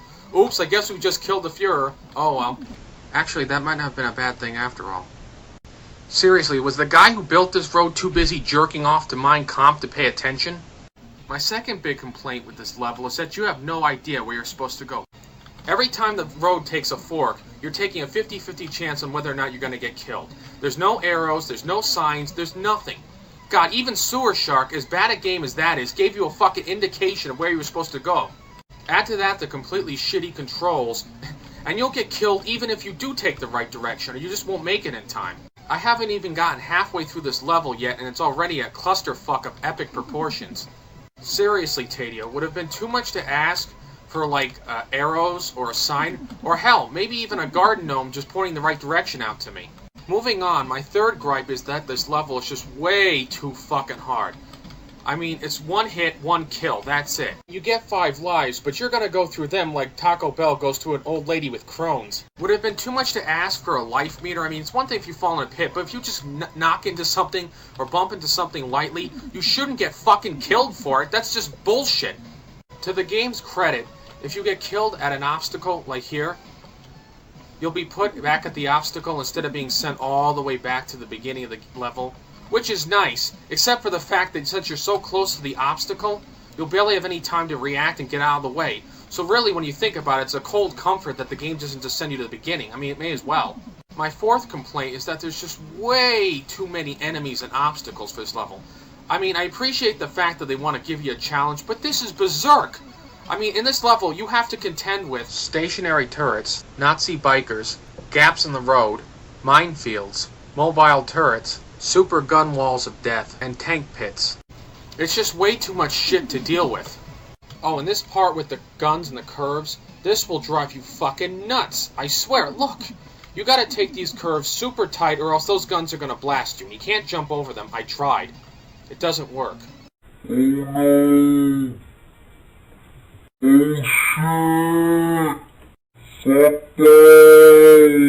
If you play this level, get used to seeing this screen, because you're gonna see it a lot. Oh, they've got the diary again. Good, they can take that fucking diary and shove it up their ass for all I care. Hell, I'd just rather go for the grail without it. Such a fucking pain in the ass, damn it. My fifth and final complaint with this level is that it requires no skill to beat. All it is just memorization and trial and error. You just keep fucking up and fucking up and fucking up until you figure it out. Unfortunately, it'll probably take you a couple hours before you figure out where all the traps are and remember it well enough to beat the level. It's just such a pain in the ass. I mean, what were they thinking? I would have rather not have them put this level in at all than have to, go through all this goddamn shit. And to cap off this shit-tastic level, look at this fucking screen that you get for all your trouble. Piece of cake? Yeah, right, Indy, so you say. And look at that stupid shit-eating grin on his face. What, does he have a clump of tobacco stuck in his mouth or something? I don't know. Let's just get done with this. Early next morning, I put a bullet in my brain because it drove me fucking nuts. No news from Sala. What should I do now? Well, here's 2 tips, Indy. 1, learn to ride a fucking bike. And 2, take a better road next time. Jesus. There's only 2 good things I can say about this level. 1, the music is pretty good. Of course, after you hear it about 50 million times, you'll get so sick of it that you'll never want to hear it again. 2 is that there's infinite continues in this level. Of course, why you choose to infinitely play this level is beyond me. I mean, would you choose to infinitely get your nuts kicked in or your teeth knocked out? The best advice I can give you for the motorcycle stage is just beat this level instead. I know the maze level's fucking hell. I agree with Sycophant. This level is god-awful. But better to have to go through this friggin' nightmare than have to go through that fucking motorcycle level, because that will drive you insane. This might just, piss you off a lot. So, in conclusion, stay the fuck away from this level. And while you're at it, stay away from the game too. Take Sycophant's advice. He spent all that time playing the shitty game, so you don't have to. Ninja Gaiden 6-2 is one of the worst levels in video game history. Now, are there worse levels in this one? Absolutely. In fact, that fucking Battletoads level that I played probably is worse than this one. But oh my god, Jesus Christ, this fucking level is so annoying that it could make a saint punch out a nun. It's that fucking bad. And you know what the worst part is? That up until this level, the game is a masterpiece. I have no problem saying that Ninja Gaiden is a masterpiece. It does everything right. The graphics, the gameplay, the story, everything. It's just a 10. Perfect 10. And then they throw this fucking level at you. You know what playing this level's like? Here, let me give you a little idea. Say you take out the girl of your dreams, the most beautiful woman you could ever imagine. I don't know, whoever it is, Carmen Electra, Jenny McCarthy, Selma Hayek, whoever the fuck it is. Anyway, you take her out to dinner, and it goes great. The dinner's great, the music's great, she loves you, she's turned around, and you just know she wants to fuck your brains out. You know she wants to fuck your brains out as soon as you get home. So you take her home, you're doing the foreplay, you're getting into it, you're all happy, and she's happy, and then she fucking turns around and kicks you in the nuts. And then while you're lying on the ground in agony, she steals your money, she pisses in your face, then she fucking shoots your dog, and then she runs the fuck out of the house and leaves you there in agony. That's what playing this fucking level's like. So anyway, let's get into it. Levels from Hell, Ninja Gaiden 6-2.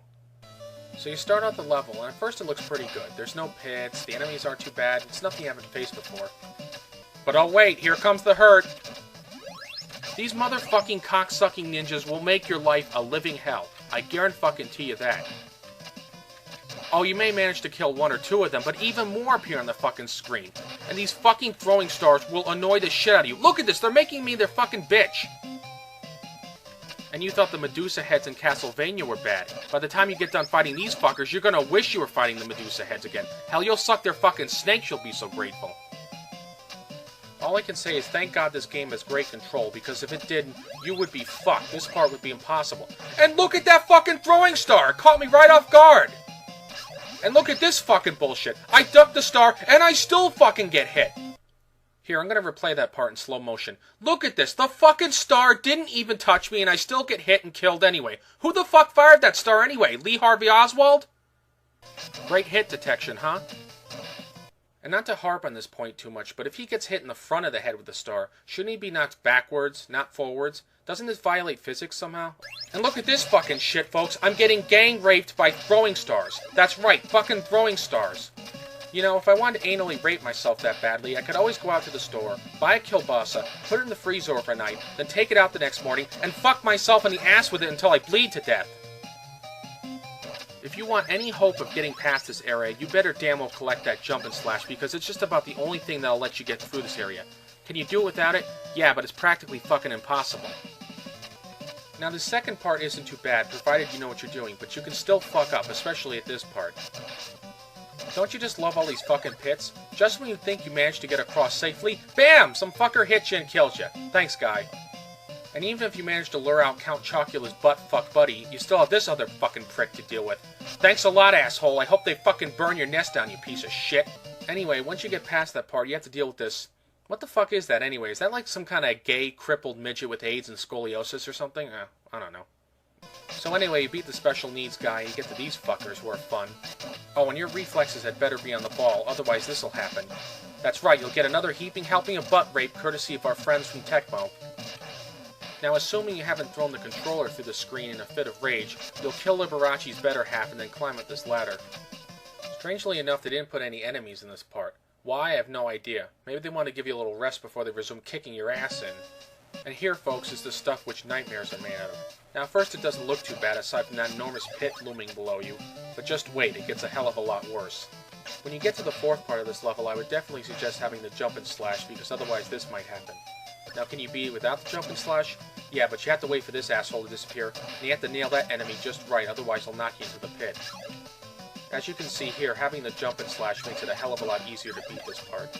Actually, this part wouldn't be too bad if it wasn't for all the goddamn respawning enemies that keep popping up every 5 fucking seconds. In fact, that's one of the few complaints I have about this game. If you move a little to the left or a little to the right, another fucking enemy respawns, like here. As you can see in these two parts, respawning enemies take an ordinary level and turn it into a fucking mess.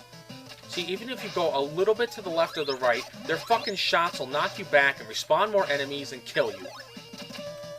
And look at this fucking shit. I could stand here till the timer runs out or Ryu gets bumped off, killing the same fucking enemy over and over and over again. Why in the holy fuck could they not have just made it so that when you kill an enemy, they fucking stay dead? What is so fucking hard about that concept that Tecmo couldn't get through their thick fucking skulls? You know something, guys? If it wasn't for these respawning enemies, I'm actually not consider this a level from hell. Maybe a level from heck, but not from hell. Hell, if they wanted to make it a little fucking harder, why don't they just have the jack wheel fart a big cloud of death out of his ass and then have it chase you through the level, respawning every few seconds? The best advice I can give you for this level is run your fucking ass off. Don't stop, don't dawdle, don't stand around and smell the pickaninnies. Just fucking run like Ryu's gotta take the world's worst shit. And don't get discouraged if you can't beat the level at first, because it took me God knows how many times to fucking beat it myself. So, in conclusion, this level has cornholed me so thoroughly that now that I'm done with it, I'm gonna have to go sit in a tub of ice for an hour just to get the swelling down. Don't get me wrong, I love a challenge as much as the next guy, but there's a thin red line between a challenge and a torture fest, and this fucking level steps over that line, pisses on it, and then wipes it away with its fucking foot. This stupid boss battle request comes from Pelletier 1986. The viewer writes, "Here's one. Malth from Ninja Gaiden 1 on NES. Either you try your best to dodge the huge 99% unavoidable lightning strike he shoots at you, which will kill you certainly, or you run up to him and slash him faster than he hits you. That's it, no skill involved. This got to be one of the most hardest boss to beat without taking damage. The strategy itself is stupid, incredibly easy for a normally incredible hard fight. Actually, I don't think this battle is that bad. It's more of a dumb boss battle than a stupid one. Still, Pelletier does bring up some valid points. In fact, it's basically the whole gist of my review. But I will bring up a few other points. So anyway, let's get into it. Stupid boss battles. Ninja Gaiden for the SNES. Malth. I can say at least one good thing about this boss battle. No matter how low your life bar is, it's fully replenished before the battle begins. And trust me, you're gonna need it. When you arrive at Malth's place, you're treated to a long cutscene. Thankfully, though, you can skip it. I must say that I really like the design of this boss. He looks very imposing. Unfortunately, as the old saying goes, looks can be deceiving. Only a few seconds after the battle begins, Malth attacks you. He summons lightning from the sky, turns it into a fireball, and throws it at you. And this attack takes away 3 of your life points. Now this won't be quite so bad, except for one thing. It is nearly impossible to avoid it. If you try to dodge it, you will be hit. If you don't try to dodge it, you'll still be hit. This is so fucking aggravating! In addition, bumping into Malth will also cost you 3 life points. If you're dreaming up some grand strategy to dodge these fireballs, don't bother. Basically, this boils down to a battle of attrition. And the best strategy is the simplest one. You run up and stab the fucking shit out of him until he's dead. I'm serious. Do that and you'll win. You can use your special weapons if you want to, but they really don't help all that much. It's a whole lot easier to just run up and stab him to death. Simply put, this fucking battle is lame as shit. Most of the other bosses in this game have a pattern that you can learn and adapt to. But Malth doesn't. With him, it's just like trading blows. It's like fucking rock'em sock'em robots. They should have given you the ability to destroy his fireballs. Or at the very least make him easier to dodge. Or maybe give Malth another attack or two to mix things up. So that's precisely what they don't do. It just ends up being mindless button mashing. Worse yet, if you lose the battle, you have to go all the way back to the beginning of the level. Fuck! Why don't they just have you start at the beginning of the fucking game while they're at it? But that's not the worst part, oh no. If you beat Malth and you jump off the cliff on the right side, you die anyway. What kind of fucking shit is this? Why even put a cliff there at all? None of the other boss battles have one. It's like one more fuck you from the game designers. You know what? Fuck this boss. I'm gonna shove my sword up your ass, you fucking cocksucker! Anyway, this battle is just really weak. But it's so short and easy that it's a piece of cake once you know what you're doing. I just wish they had put some more time and thought into this boss battle instead of half-assing it like they did. So in conclusion, Malth is one of the weaker bosses in the Ninja Gaiden series. But still, he's not the worst ever. I can think of a few more who are worse than him. Now, John Lithgow as a boss sounds like a really cool idea. But since the rest of the game is such a shitfest, is it really a surprise that the final boss sucks too? No, I suppose not. So anyway, let's get into it. Stupid boss battles. Cliffhanger for the Super Nintendo. Eric Qualen. Now, I will give the game designers this much credit. They got the basics of the final battle right. If you haven't seen the film, here's a very quick rundown of the scenario. The main bad guy, Eric Qualen, crashes his chopper upside down into the side of a mountain. Then the hero, Gabe Walker, falls onto the chopper and he must fight Qualen to the death. Okay, so far so good. But the problems with this boss battle start almost immediately. For one thing, you can't knock each other off the chopper during the battle. So the setting is basically useless. In the film it was a cool scene because Gabe had to get off the chopper before it fell off the mountain. Yet the game designers don't even bother to put that in there. Imagine how much more exciting the battle would be if there were actually a time limit. But no, we can't put that in there. This battle could take place on a football field for all it matters. Yet another problem is Qualen himself. Simply put, he is a pathetic final boss. They give him a knife. He didn't have one in the film, but obviously they don't care. And with his knife, he has a whopping 3 moves! Watch in amazement as he jabs at you with the knife, slices at you with the knife, and jumps at you with the knife. That's literally it. That's all he does through the whole battle. Are they fucking kidding me? 3 moves? That's all he has? Maybe you game programmers forgot, but this is a Super Nintendo game. You think maybe you could have given Qualen a couple more moves? Maybe throw the knife or have him punch you or kick you? Of course they couldn't do that. That would actually require some effort. Worse yet, even when Qualen isn't close to you, he still jabs and swipes the knife at nothing. Hey numbnuts, at least wait till you're near me before you start attacking. Did the game designers ever realize how unthreatening their boss looks when he attacks nothing? Obviously not, because they left it in the game. Even the picture they used for Qualen looks stupid as shit. It looks like he just sniffed a Stallone fart. Anyway, Qualen is a somewhat difficult boss. But the only reason he's difficult for is because he's cheap. Every time you get near him, he either jabs or slices you with that knife. And it does do a good amount of damage. But there are 2 ways to beat him. One is to jump kick at him and punch him a few times. And the other way is to run up to him with that arm butt and again punch him a couple of times. But that fucker is so cheap that when you get done hitting him, he'll just retaliate with a knife strike. So yet again, it turns into another one of those battles of attrition. I hit you, you hit me, on and on, till one of us dies. Real fun. Anyway, when you finally beat this lame ass, he falls off the chopper. Then comes the shitty ending and roll credits. Whoop-de-fucking-do.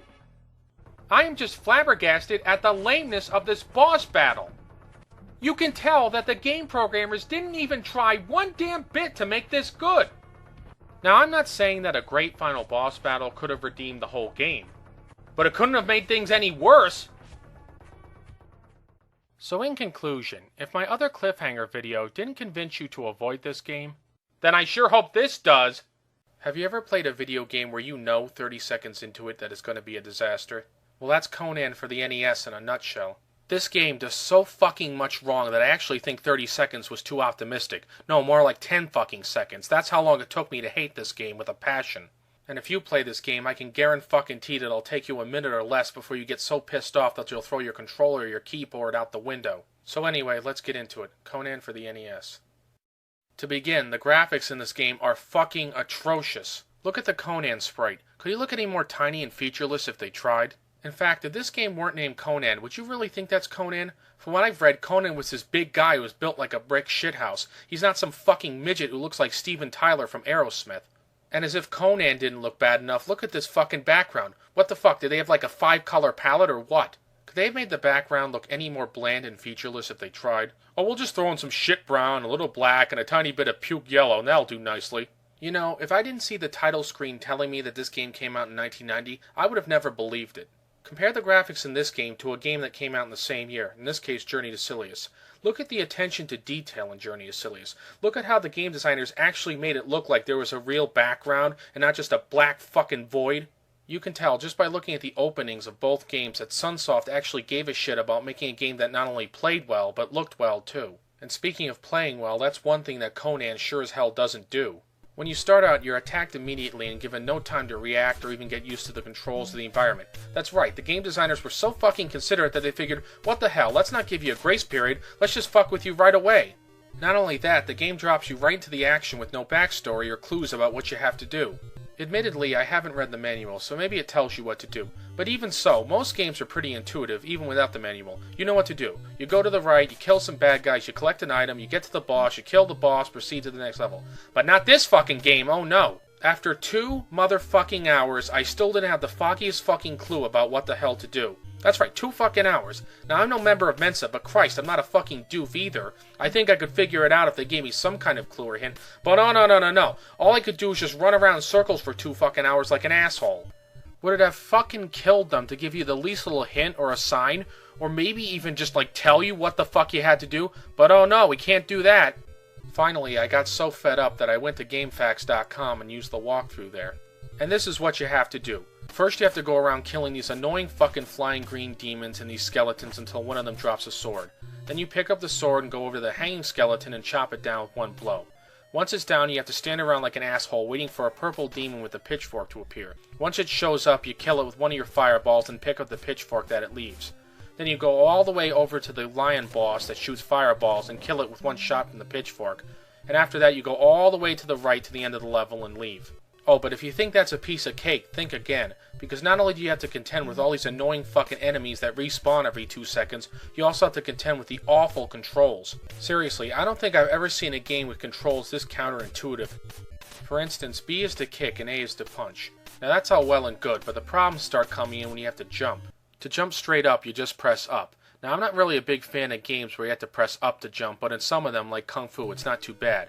But unfortunately, unlike Kung Fu, you can't attack in the air while jumping at all, so if you jump, you're defenseless. Not only that, if one of these annoying flying green demons hits you in midair, it'll be like you hit a wall and you'll stop and fall straight down instead of falling forward. Even worse, if you press down, instead of ducking, you'll do a forward jump. That's right. Who the fuck thought this idea up? In almost every single game, if you press down, you duck. But not this fucking game, oh no. If you press down, you go hurtling forward like someone stuck a firecracker up your ass. Also, if you want to pick up a weapon, you can't just walk over it. Instead, you have to press B or A and down. And you have to do it just right. If you press down, then B or A, then you'll accidentally jump forward. Which is especially nice if you're near a flaming pit, because then you'll fall right in and die. Even accessing the inventory screen is a pain in the ass. Instead of pushing start and pausing the game like any normal game would do, this one makes you press select. And not only that, to get out of the inventory screen, you don't just push select again, oh no, you have to press B or A. Why couldn't the game designers let you cycle through the weapons in real time by pressing select repeatedly? Or hell, if they couldn't do that, why didn't they just let you press start to pause, and then cycle through the weapons by pressing up and down or left and right? But oh no, we can't do that, we wouldn't want the fucking game to be controllable.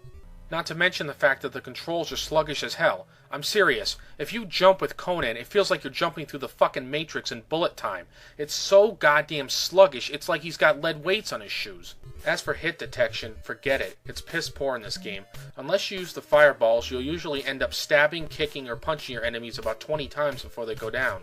Not only that, sometimes these fucking green demons will walk right through you, or you have to stab them at point blank range to kill them. That's right, they can walk right into your blade, and they won't die if they touch the tip, but if they touch the hilt, they'll get killed. What fucking sense does this make? And as if all that shit wasn't enough, then these game designers put in tiny little spaces in between the rock platforms, so if you just walk straight forward and you don't jump, you'll fall right through the space and die. That's right, this little tiny space that's what? An inch? And you'll fall through it and die. Yeah, that makes a lot of sense. I swear, if I didn't know any better, I would think that these game programmers deliberately put in these collision detection issues and these control problems just to fucking piss you off. Or worse, maybe the game programmers were so stupid and incompetent that they didn't have the skill to get the glitches out of this game. I mean, what can you say about programmers who were so fucking lazy that they couldn't even bother to put in a game over screen? That's right, the most basic thing in a game ever, the game over screen, and they couldn't even put that in there. When you lose your last life, you just jump back to the main title screen. Oh, and I just love the sound effects, especially the sound of the sword hitting bones. It sounds like a Terminator endoskeleton trying to masturbate with a frying pan. And if you think Level 2 is going to redeem the game somehow, well, think again.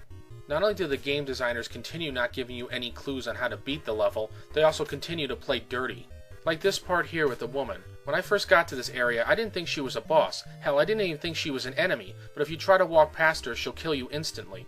What's even worse, though, is that there's no boss life meter or indicators to show that she's taking damage. You know, like flashing, or stumbling back, or fading in and out. No, they couldn't even be bothered to put that simple shit in here. So to beat her, you have to hit her a few times with fireballs, then walk past her and pray she disappears instead of turning into a snake and killing you. From there, you keep running right and killing enemies until you get to the next level. But if you want to keep on playing this game after all the shit it's put you through, all I can say is that you're really fucking stupid and masochistic. Overall, I think the worst thing about this game is that someone already made the perfect Conan game 3 years earlier. It was called Roston, and it came out for the arcade in 1987. If they had just taken the basic design of this game and made an 8-bit version of it, it would have been perfect. Hell, they would have had a license to coin money. But then I have to hand it to the bastards at Mindscape. Rather than making an 8-bit version of Roston like the one for the Sega Master System, they took the game Myth History in the Making and remade it very badly. Way to go, guys. Way to go. So in conclusion, what was so fucking difficult about Conan that the game designers couldn't get it right? It's the simplest concept in the world. Big guy with big sword goes around hacking fucking monsters to death. What was so difficult about that? Christ, if you could fuck up Conan, what can't you fuck up? If you're looking for a real Conan experience, go play Roston and stay the fuck away from this shit, because believe me, it's not worth your time. I thought that the English version of Escape from New York for the C64 wasn't all that great, but it's a masterpiece compared to the German version. To put it bluntly, this game is a disaster. Actually, I hesitate to even call it a game. It's more like a couple of mini-games strung together in the most half-assed manner imaginable. So anyway, let's get into it. Escape from New York, the German version for the Commodore 64. The opening graphics don't look too bad, although I do like the other game's opening titles better. You'll notice that the game's title is Die Klapperschlange, and please forgive my awful German pronunciation. Klapperschlange is the German word for rattlesnake, which was the title given to Escape from New York when it was released in West Germany and Austria. Now the game is divided into 3 mini-games, and each one has its own different graphics. First is the glider level, and I feel that the best graphics are here. Of course, that's not saying very much considering how primitive they are, but for the C64, I don't think they're that bad. I just wish there had been a bit more detail in the city. The second level has Snake running through the city trying to avoid the crazies. And here the graphics look terrible. Snake has orange hair? What the fuck? He doesn't look like Snake Plissken, he looks like Yahoo Serious. And the crazies are represented by big black hands and arms? Christ, couldn't they have actual people reaching up and grabbing him? Is this Escape from New York the fucking cartoon version? And even the backgrounds look like shit. Plain white walls with the same graffiti plastered all over them? The backgrounds in Blade Runner for the C64 looked better than this. The last level is the bridge, and here's even more graphical garbage for you. You get the mines, which weren't in the other game, but now Snake has green hair? So now he's transformed from Yahoo Serious into the fucking Joker. Oh yeah, and it's also bright daylight out. Just like in the movie. Daytime, nighttime, it shouldn't be too hard to get that right, but oh no, they fucked that up. Christ, in the first level they had nighttime, so why couldn't they do the same for the third level? Aside from the first level, the game's graphics are just awful. Next comes the controls, and as the English would say, they're a load of tosh. The third level has the least worst controls. You just use the directional buttons to move left and right and avoid the mines. But as for the controls in the other 2 levels, dear God, the controls? I'm running out of negative adjectives here. In the first level, you steer the glider with the directional pad and deploy the brakes using the control button. And the steering is a little stiff, but not too bad. The problem comes in with the brakes, however. If you don't deploy them at just the right time, you will crash.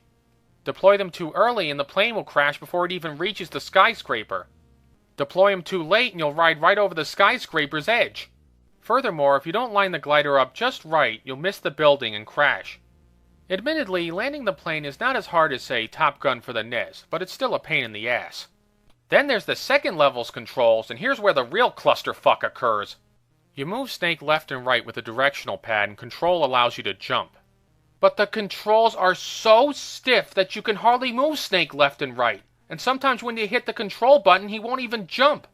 Or if you hit the control button too often, he'll jump 2 or 3 times, then he won't do it again for a while no matter how many times you press the button. Funny, I thought the idea of game controls were to allow you to control a character, not lose control of him. I gotta tell you, this is some of the worst controls I've ever seen in any game ever, and they make this level nearly impossible. Where Escape from New York really falls apart, though, is in its gameplay. As I said earlier, this game is composed of 3 short mini-games. And the only real challenge in this piece of shit comes from the awful controls, not because the game is well made or exciting in any way. Now, if you fail a stage, you can do it again repeatedly. But every time you fail, you are treated to this annoying as fuck voice that says,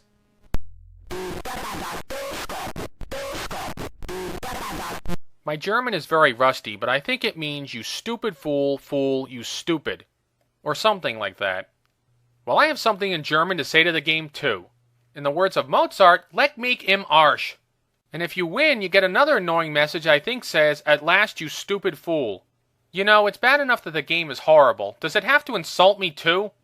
Perhaps I could forgive the game's annoying voices if it wasn't for the second level. This level is so fucking difficult that you can literally die in 3 seconds. Here, watch. Now imagine doing this 50 to 100 times. Jump too early, you get grabbed. Jump too late, you get grabbed. Just walk on the friggin' ground, you get grabbed. And there's no real pattern, so you can't tell exactly when an arm is going to come out of the ground. Sometimes you'll get a bunch of arms, and in one game, I swear there was only 2 arms, and then I just ran to the other side of the screen and won. If this level wasn't so fucking short, this would be a level from hell. Speaking of short, the gameplay only lasts for less than 5 minutes. That's right, less than 5 fucking minutes. If it's gonna be that short, why fucking make the game at all? And the only reason this game is gonna take a half an hour to an hour to play is because the controls are so fucked up. But the biggest whopper of all is that when you finally beat the game, Snake loses. And no, I'm not kidding. The timer runs out for Snake's explosives and he dies. Honestly, I don't even know if you can beat this game. And even if you could, why would you want to? The game's main music is the Escape from New York theme, though it's not as good as the other version. Here, listen.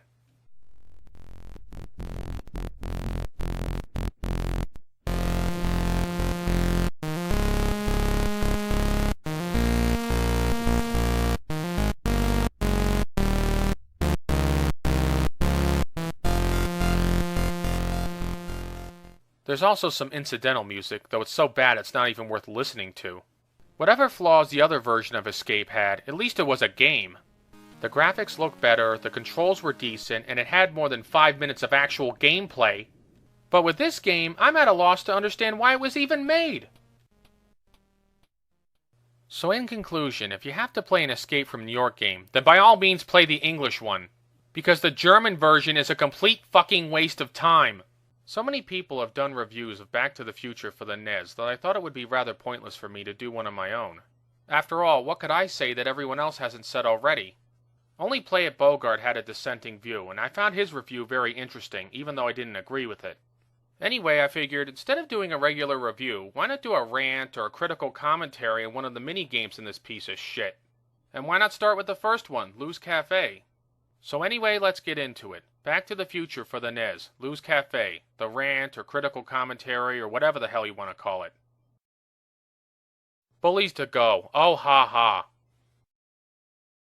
First off, I gotta say that this is one of the stupidest fucking ideas I've ever seen for a video game.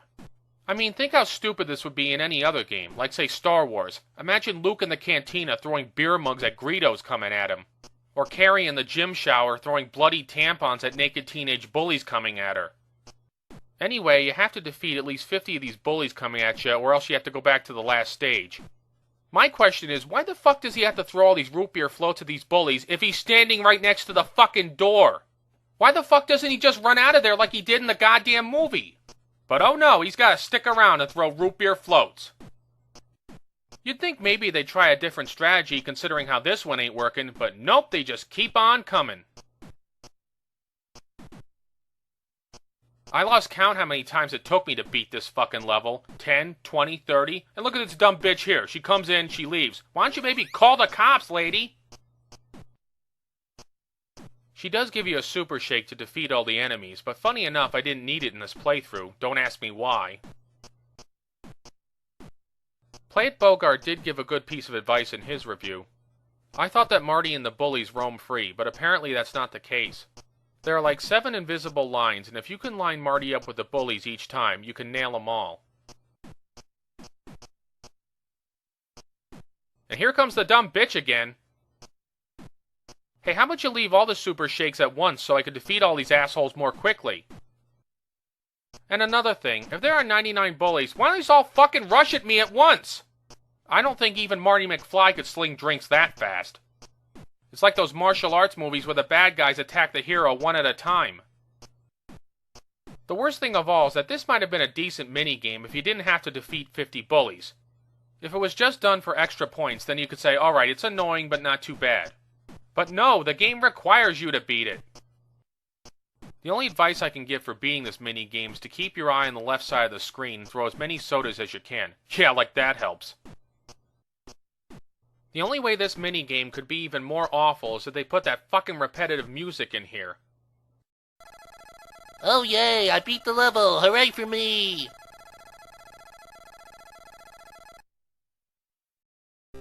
Then the crappy music kicks in again and you go back to the same old shit. So in conclusion, this mini-game is a complete fucking waste of time. I hate the idea of it, I hate playing it, and I hate the fact that they put it in the fucking game at all.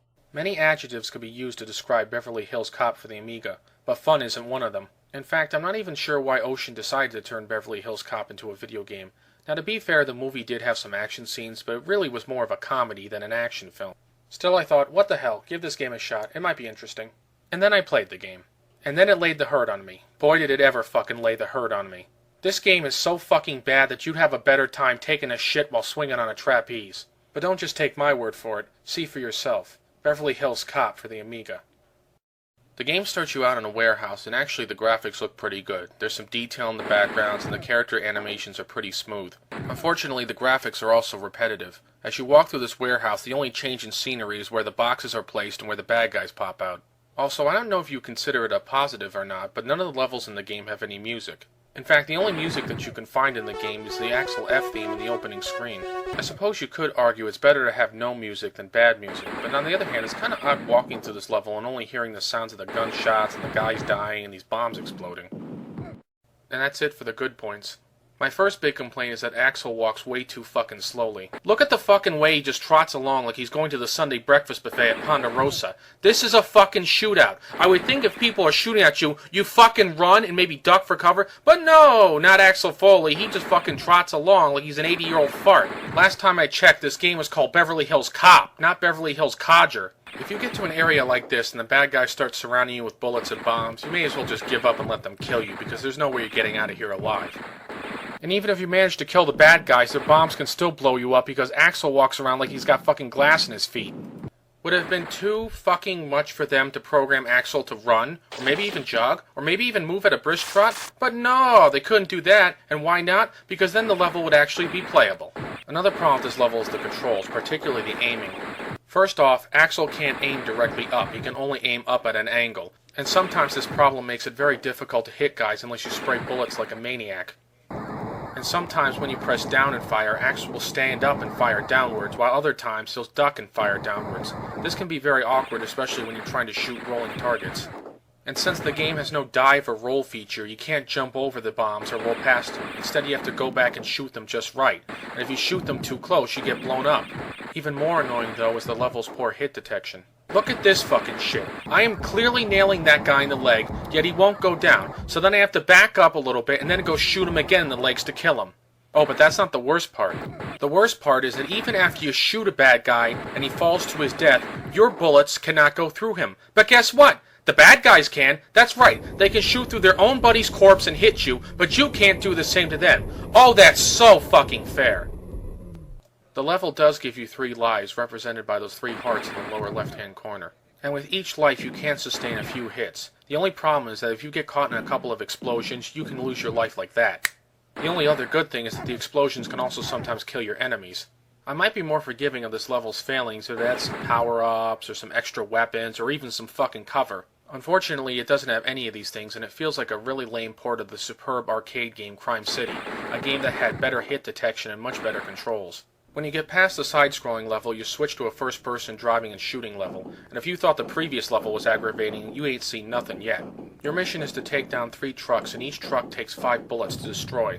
Sounds easy, right? Well, it would be if the car's controls weren't so fucking loose. When you first start this level out, you're liable to go all over the road because the damn wheel is too fucking sensitive. If you make a tiny turn to the left, you go all the way to the left. If you make a tiny turn to the right, you go all the fucking way to the right. There's no easy turning with this car. Going slow can help somewhat, but the problem is that you only have 2 minutes to destroy 3 trucks, so you have to move it. Not to mention the fact that your car can only take 1 hit from anything. So if you go slow and some asshole comes up behind you, he'll smash into you and you'll lose a life. You know, it might have been nice if the programmers at Ocean added a rear view mirror so you could see what's behind you, but then I guess they don't use them in real life, so they figured why bother. Equally frustrating is the fact that if your car goes off-road for more than 9 seconds, you automatically lose a life. I suppose you could argue that it forces you to stay on the road like in hard driving, but then how the fuck can I get back on the road if I can only go around 25 miles an hour over grass? Even if the driving doesn't piss you off, the shooting probably will. Now, I do like the fact that the game only gives you 5 clips of ammo to use because it makes it more challenging. Unfortunately, the game designers also forgot to put in crosshairs or some kind of targeting reticle, and this makes it almost impossible to shoot these fucking trucks because you have to do it by eye. The only way you can tell that any damage has been done is by a red dot that briefly appears on the back of the truck.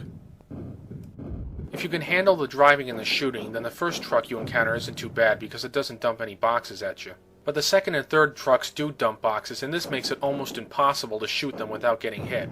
So to beat them, you have to do some really fancy driving and shooting. One thing I will say to the level's credit is that the graphics actually look very good for an early 90s computer game. If the game designers had just made the controls a little less sensitive and maybe added some crosshairs and a little music, this might have actually been an enjoyable level to play, instead of a real pain in the ass. After the driving and shooting stage, this game gives you one of the worst levels I've ever played. And no, I'm not exaggerating. This is literally one of the worst fucking levels I've ever played in my life. You wanna know how fucking bad this level is? I was actually gonna do a Levels from Hell segment just on this part. That's how fucking bad it is. As soon as you start the level, the controls start fucking you over. When you move Axel in any direction, he'll walk, and he'll keep on walking until you either shoot your gun or you move in the opposite direction. What kind of fucked up control scheme is that? Also, our intrepid hero has trouble taking stairs. That's right. If you don't move Axel just right, he won't be able to get up the fucking stairs. Ain't that a beaut? This aiming reticle ain't too swift either. Look at this shit. I am aiming at the guy. I have him dead in my sights. I am blazing away, and he should go down with 1 hit. But oh no, it takes 7 fucking hits to put him down. Why? Where's the fucking hit detection? What the fuck is wrong with this game? Why can't I just aim at a guy, squeeze the trigger, and kill him? What's so fucking hard about that? With all the shit on the table, the game still fucks you over with this stupid top-down perspective. For example, how can this guy shoot me through the hedge maze? He shouldn't even be able to see me, much less shoot me. And the bullets don't even penetrate the greenery. So how am I killed? What fuck-nugget programmed this piece of shit? About the only good thing you can say is that you can do it to the bad guys. But still, it's not good programming. They should have fixed this during development. Oh, and this part here's a real gas. Try going up the stairs and these fuckers will ambush you. But can you shoot them through the bricks and the railing? Hell no! You can shoot them through the greenery, but you can't shoot them through the railing. Yep, that's really consistent. That makes a lot of fucking sense. The only effective way I found to beat these guys is to grab the machine gun, spray them with bullets, and hope that you hit them. If you're wondering what that grenade in the upper right-hand corner of the screen is for, it's not for killing enemies. Instead, when you get to the end of the level, Axel tosses the grenade at the mansion door, blows it up, and then goes inside. Well, that's all well and good, but why the fuck didn't Axel just toss that goddamn grenade at those 3 guys and blow them up? But oh no, let's not be logical. I mean, fuck, there's a bunch of windows in the mansion. Why not just crash one of those? But hell, we can't do that. We have to use that fucking grenade just to blow the door open. Yeah, that's real smart. Replay this game? Replay this game? Are you fucking kidding me? Playing this game in the first place makes about as much sense as trying to cure hemorrhoids by sitting on a landmine. The last level of the game is a first-person shooter maze where you go through a mansion. Now, I know what you're thinking. You're thinking, how the fuck could this be a mansion? It doesn't look anything like it. Well, you got me, because I don't think it looks like a mansion either. You want to know what it looks like to me? It looks like Neo had a stroke in the Matrix, and this is what he's seeing. In any case, your mission in this level is to get through all 5 floors of the mansion, kill the bad guys, save the hostages that you find, get to the big boss, kill him, and get out of the building before it blows up. If that sounds really exciting to you, trust me, it's not. Although this level's marginally better than the previous one, it still has a number of problems. For one thing, the graphics are so flat and repetitive that it's nearly impossible to tell where you are on any given floor. There's no furniture, there's no landmarks, there's no pictures, there's nothing. All the bad guys look the same, all the hostages look the same. After a while, it just gets so fucking tedious looking at the same crap over and over again. And palette swapping the walls doesn't really help either. Wolfenstein 3D came out 2 years later, and it looks 100 times better than this. Okay, to be fair, the whole game was a first-person shooter, but I say that if they could have made the graphics at least half as good as Wolfenstein 3D, then they shouldn't have bothered to make a level like this at all. Why not just make another side-scrolling level? Or if they had to do a first-person shooter level, then why not just make 1 floor for the mansion and concentrate on the details? And if memory were a problem, then why not just use another disc for it? Another problem comes with this shotgun. You get 7 rounds and then you have to reload. And unlike a number of first-person shooters, you can't just press a button to reload whenever you want. No, you have to shoot the 7 rounds, then wait for Axel to reload the gun before you can shoot it again. When I first played the game, I thought the word cartridges at the bottom of the screen meant how many rounds you had left, but it doesn't show you how many rounds you have left, you just have to guess. Would it have been too much to ask to maybe put a number saying like 3 rounds left in your shotgun? This lack of an instant reload feature can be especially problematic when you face bad guys because they can shoot the shit out of you while you're still reloading. Plus the lack of crosshairs or a targeting reticle makes it very difficult to aim at bad guys. But then again, considering how bad targeting was in the 3rd level, maybe I should just count my blessings.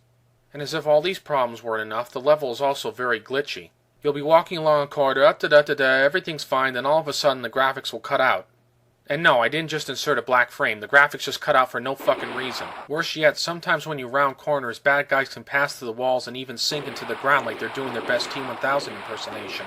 And once they start that sinking glitch, you may as well forget about hitting them until they pop back up, because it is fucking impossible to nail them. I just want to know one thing. Does Ocean even fucking bother to playtest their games, or do they sit around all fucking day smoking bowls and ordering out Chinese food? Even the turning controls feel as stiff as a penguin's dick dipped in liquid nitrogen. And after staring at the pallid, monotonous graphics for Christ knows how many hours, after enduring the piss-poor, borderline retarded gameplay, after suffering through every ulcer-inducing, reset-button-smashing glitch, this is your reward. 1 lousy fucking picture of Axel flashing you an A-OK sign. You call that a fucking ending? I'd rather have Axel Foley drop his pants, moon me, and have the words, "You just got butt-fucked out of your time and money," painted on his ass cheeks. Oh, and now they want me to type my name in the top 10. Well, I got a perfect fucking description for this piece of shit. So in conclusion, even if you like the first movie as much as I do not waste your fucking time on this game. Please, waste your time on something better, like smashing your head into a cement block, or sniffing glue, or jumping off a cliff without a bungee cord. Believe me, it's a much better use of your time. Wow, Cheetahman 2 for the NES. What can I say about this game that hasn't been said already? Well, for one thing, it's amazing. It's incredible. It's the greatest game you'll ever play. In fact, this game is so good that every time you play it, you'll get an orgasm. It's that good. So without further ado, let's get into it. Cheetahman 2 for the NES. Cheetahman. I wonder if they're related to the Puma Man. Oh well, let's play the game. First off, I want to compliment the game designers on their choice of colors. The puke yellow of the Cheetahman really complements the dirty cigarette ash gray of the ground and the Schenker pink of those poles. Good graphics. Besides the wonderful graphics, this game has some very innovative controls. For example, the Cheetahman can't duck at all. So to avoid low-flying enemies or enemies running on the ground, he either has to jump over them or take a hit. Now, some people might not think that's a good idea, but I think it's terrific. I mean, who wants to fucking duck anyway? Ducking is overrated. Hell, ducking is for fucking pussies. You should be like a Cheetahman. You should take everything in life by running right into it and not avoiding it in any way, shape, or form. I mean, this game is just brilliant. It's just terrific. Who wants to fucking duck? Seriously, I don't want to duck. I just want to run right into fucking enemies until I get killed. And to complement the great gameplay and controls, we have a formidable rogues gallery, including a semi-invisible, Mongol swordsman or something? I don't know. Not to mention that somebody let the zoo out because we have every fucking animal in the world coming after us, including... What the hell is that thing? Is that like a mutant anteater? Oh, I don't know. I think the game is wonderful. I really do. I mean, who wants to know what the hell's coming at me? I just want a bunch of unidentifiable, generic enemies coming at me one after another, including a worm. You know, like a mutated worm is a great enemy. Certainly. And there's another one of those anteaters. Oh, and I also love that if the character jumps too high, he dies. And look at the way he dies. Isn't that wonderful? It's like a fairy farted. Not to mention how wonderful it is that the character has only one frame of animation for jumping. I mean, who wants the character to look even remotely realistic? When I play a game, I want a character to look as unrealistic and stiff as humanly possible, and this game succeeds in doing that very well. Oops, I fell through the screen. Amazing gameplay. Just terrific. Oh, did I neglect to mention that this game has no power-ups whatsoever? Not only that, it has no 1-ups and only 4 lives. But I think that's great, I really do. I mean, who wants to play a game that gives you extra chances to beat it? I mean, it's just for wimps. Really, it is. This game is like real life. This game says, fuck being nice, fuck giving you any chances. We're just gonna have you run through this super difficult level without any help whatsoever. Good for you, Cheetahman 2. Way to go. Furthermore, I love the idea of designing blocks that you can't jump on and just putting them at random spots in the game. That's just a brilliant idea. Really, it is. I mean, who would have thought of it? Just putting random shit in the game that doesn't help or hinder you at all. Just sticks out like a sore thumb. That is a fantastic idea, and it really just sells the game. It does. And if I haven't sold you on this game yet, you have to admire the terrific score. This music is just wonderful. It's great. Here, just listen to this.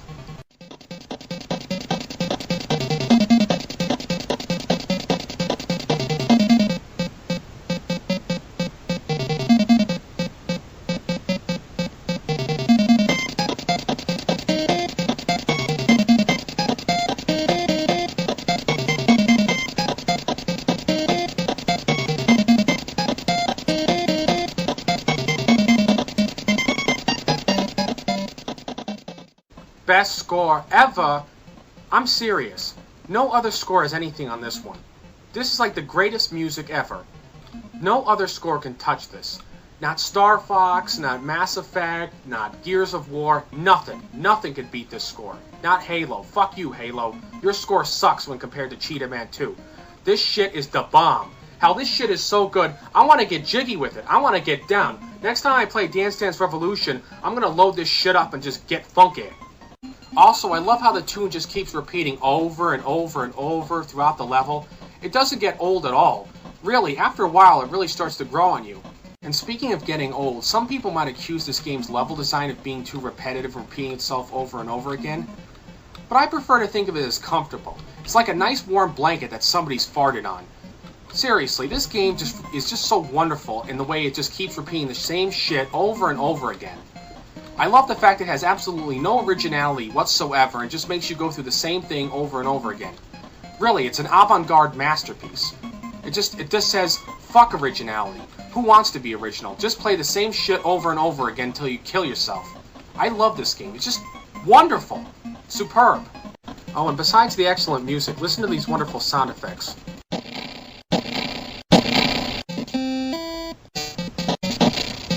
Great, huh? Real realistic. Oh, and I love how they toss you into the next level with no warning whatsoever, no cutscenes, nothing. It's superb. And look at this, you get to fight a tornado in the next level. Terrific enemy design. Superb, especially the enemy AI, the way it just keeps going back and forth, no variation. Wonderful. Where do they get these wonderful ideas, huh? I don't know why Active Enterprises is not still in business. I mean, they should have made a Cheetahman 3. This game is just so wonderful. If this review hasn't convinced you to play Cheetahman 2, then I guess nothing will. Oh well, it's your loss. So, in conclusion, what else can I say? Cheetahman 2 is in a class all by itself. Of course, it may be a class for the slow kids, but it's still its own class. So whatever you have to do to get this game, do it. If you have to sell your parents into white slavery and stop smoking crack for a week to get this game, just do it. Trust me, it's well worth it. Would I ever steer you wrong?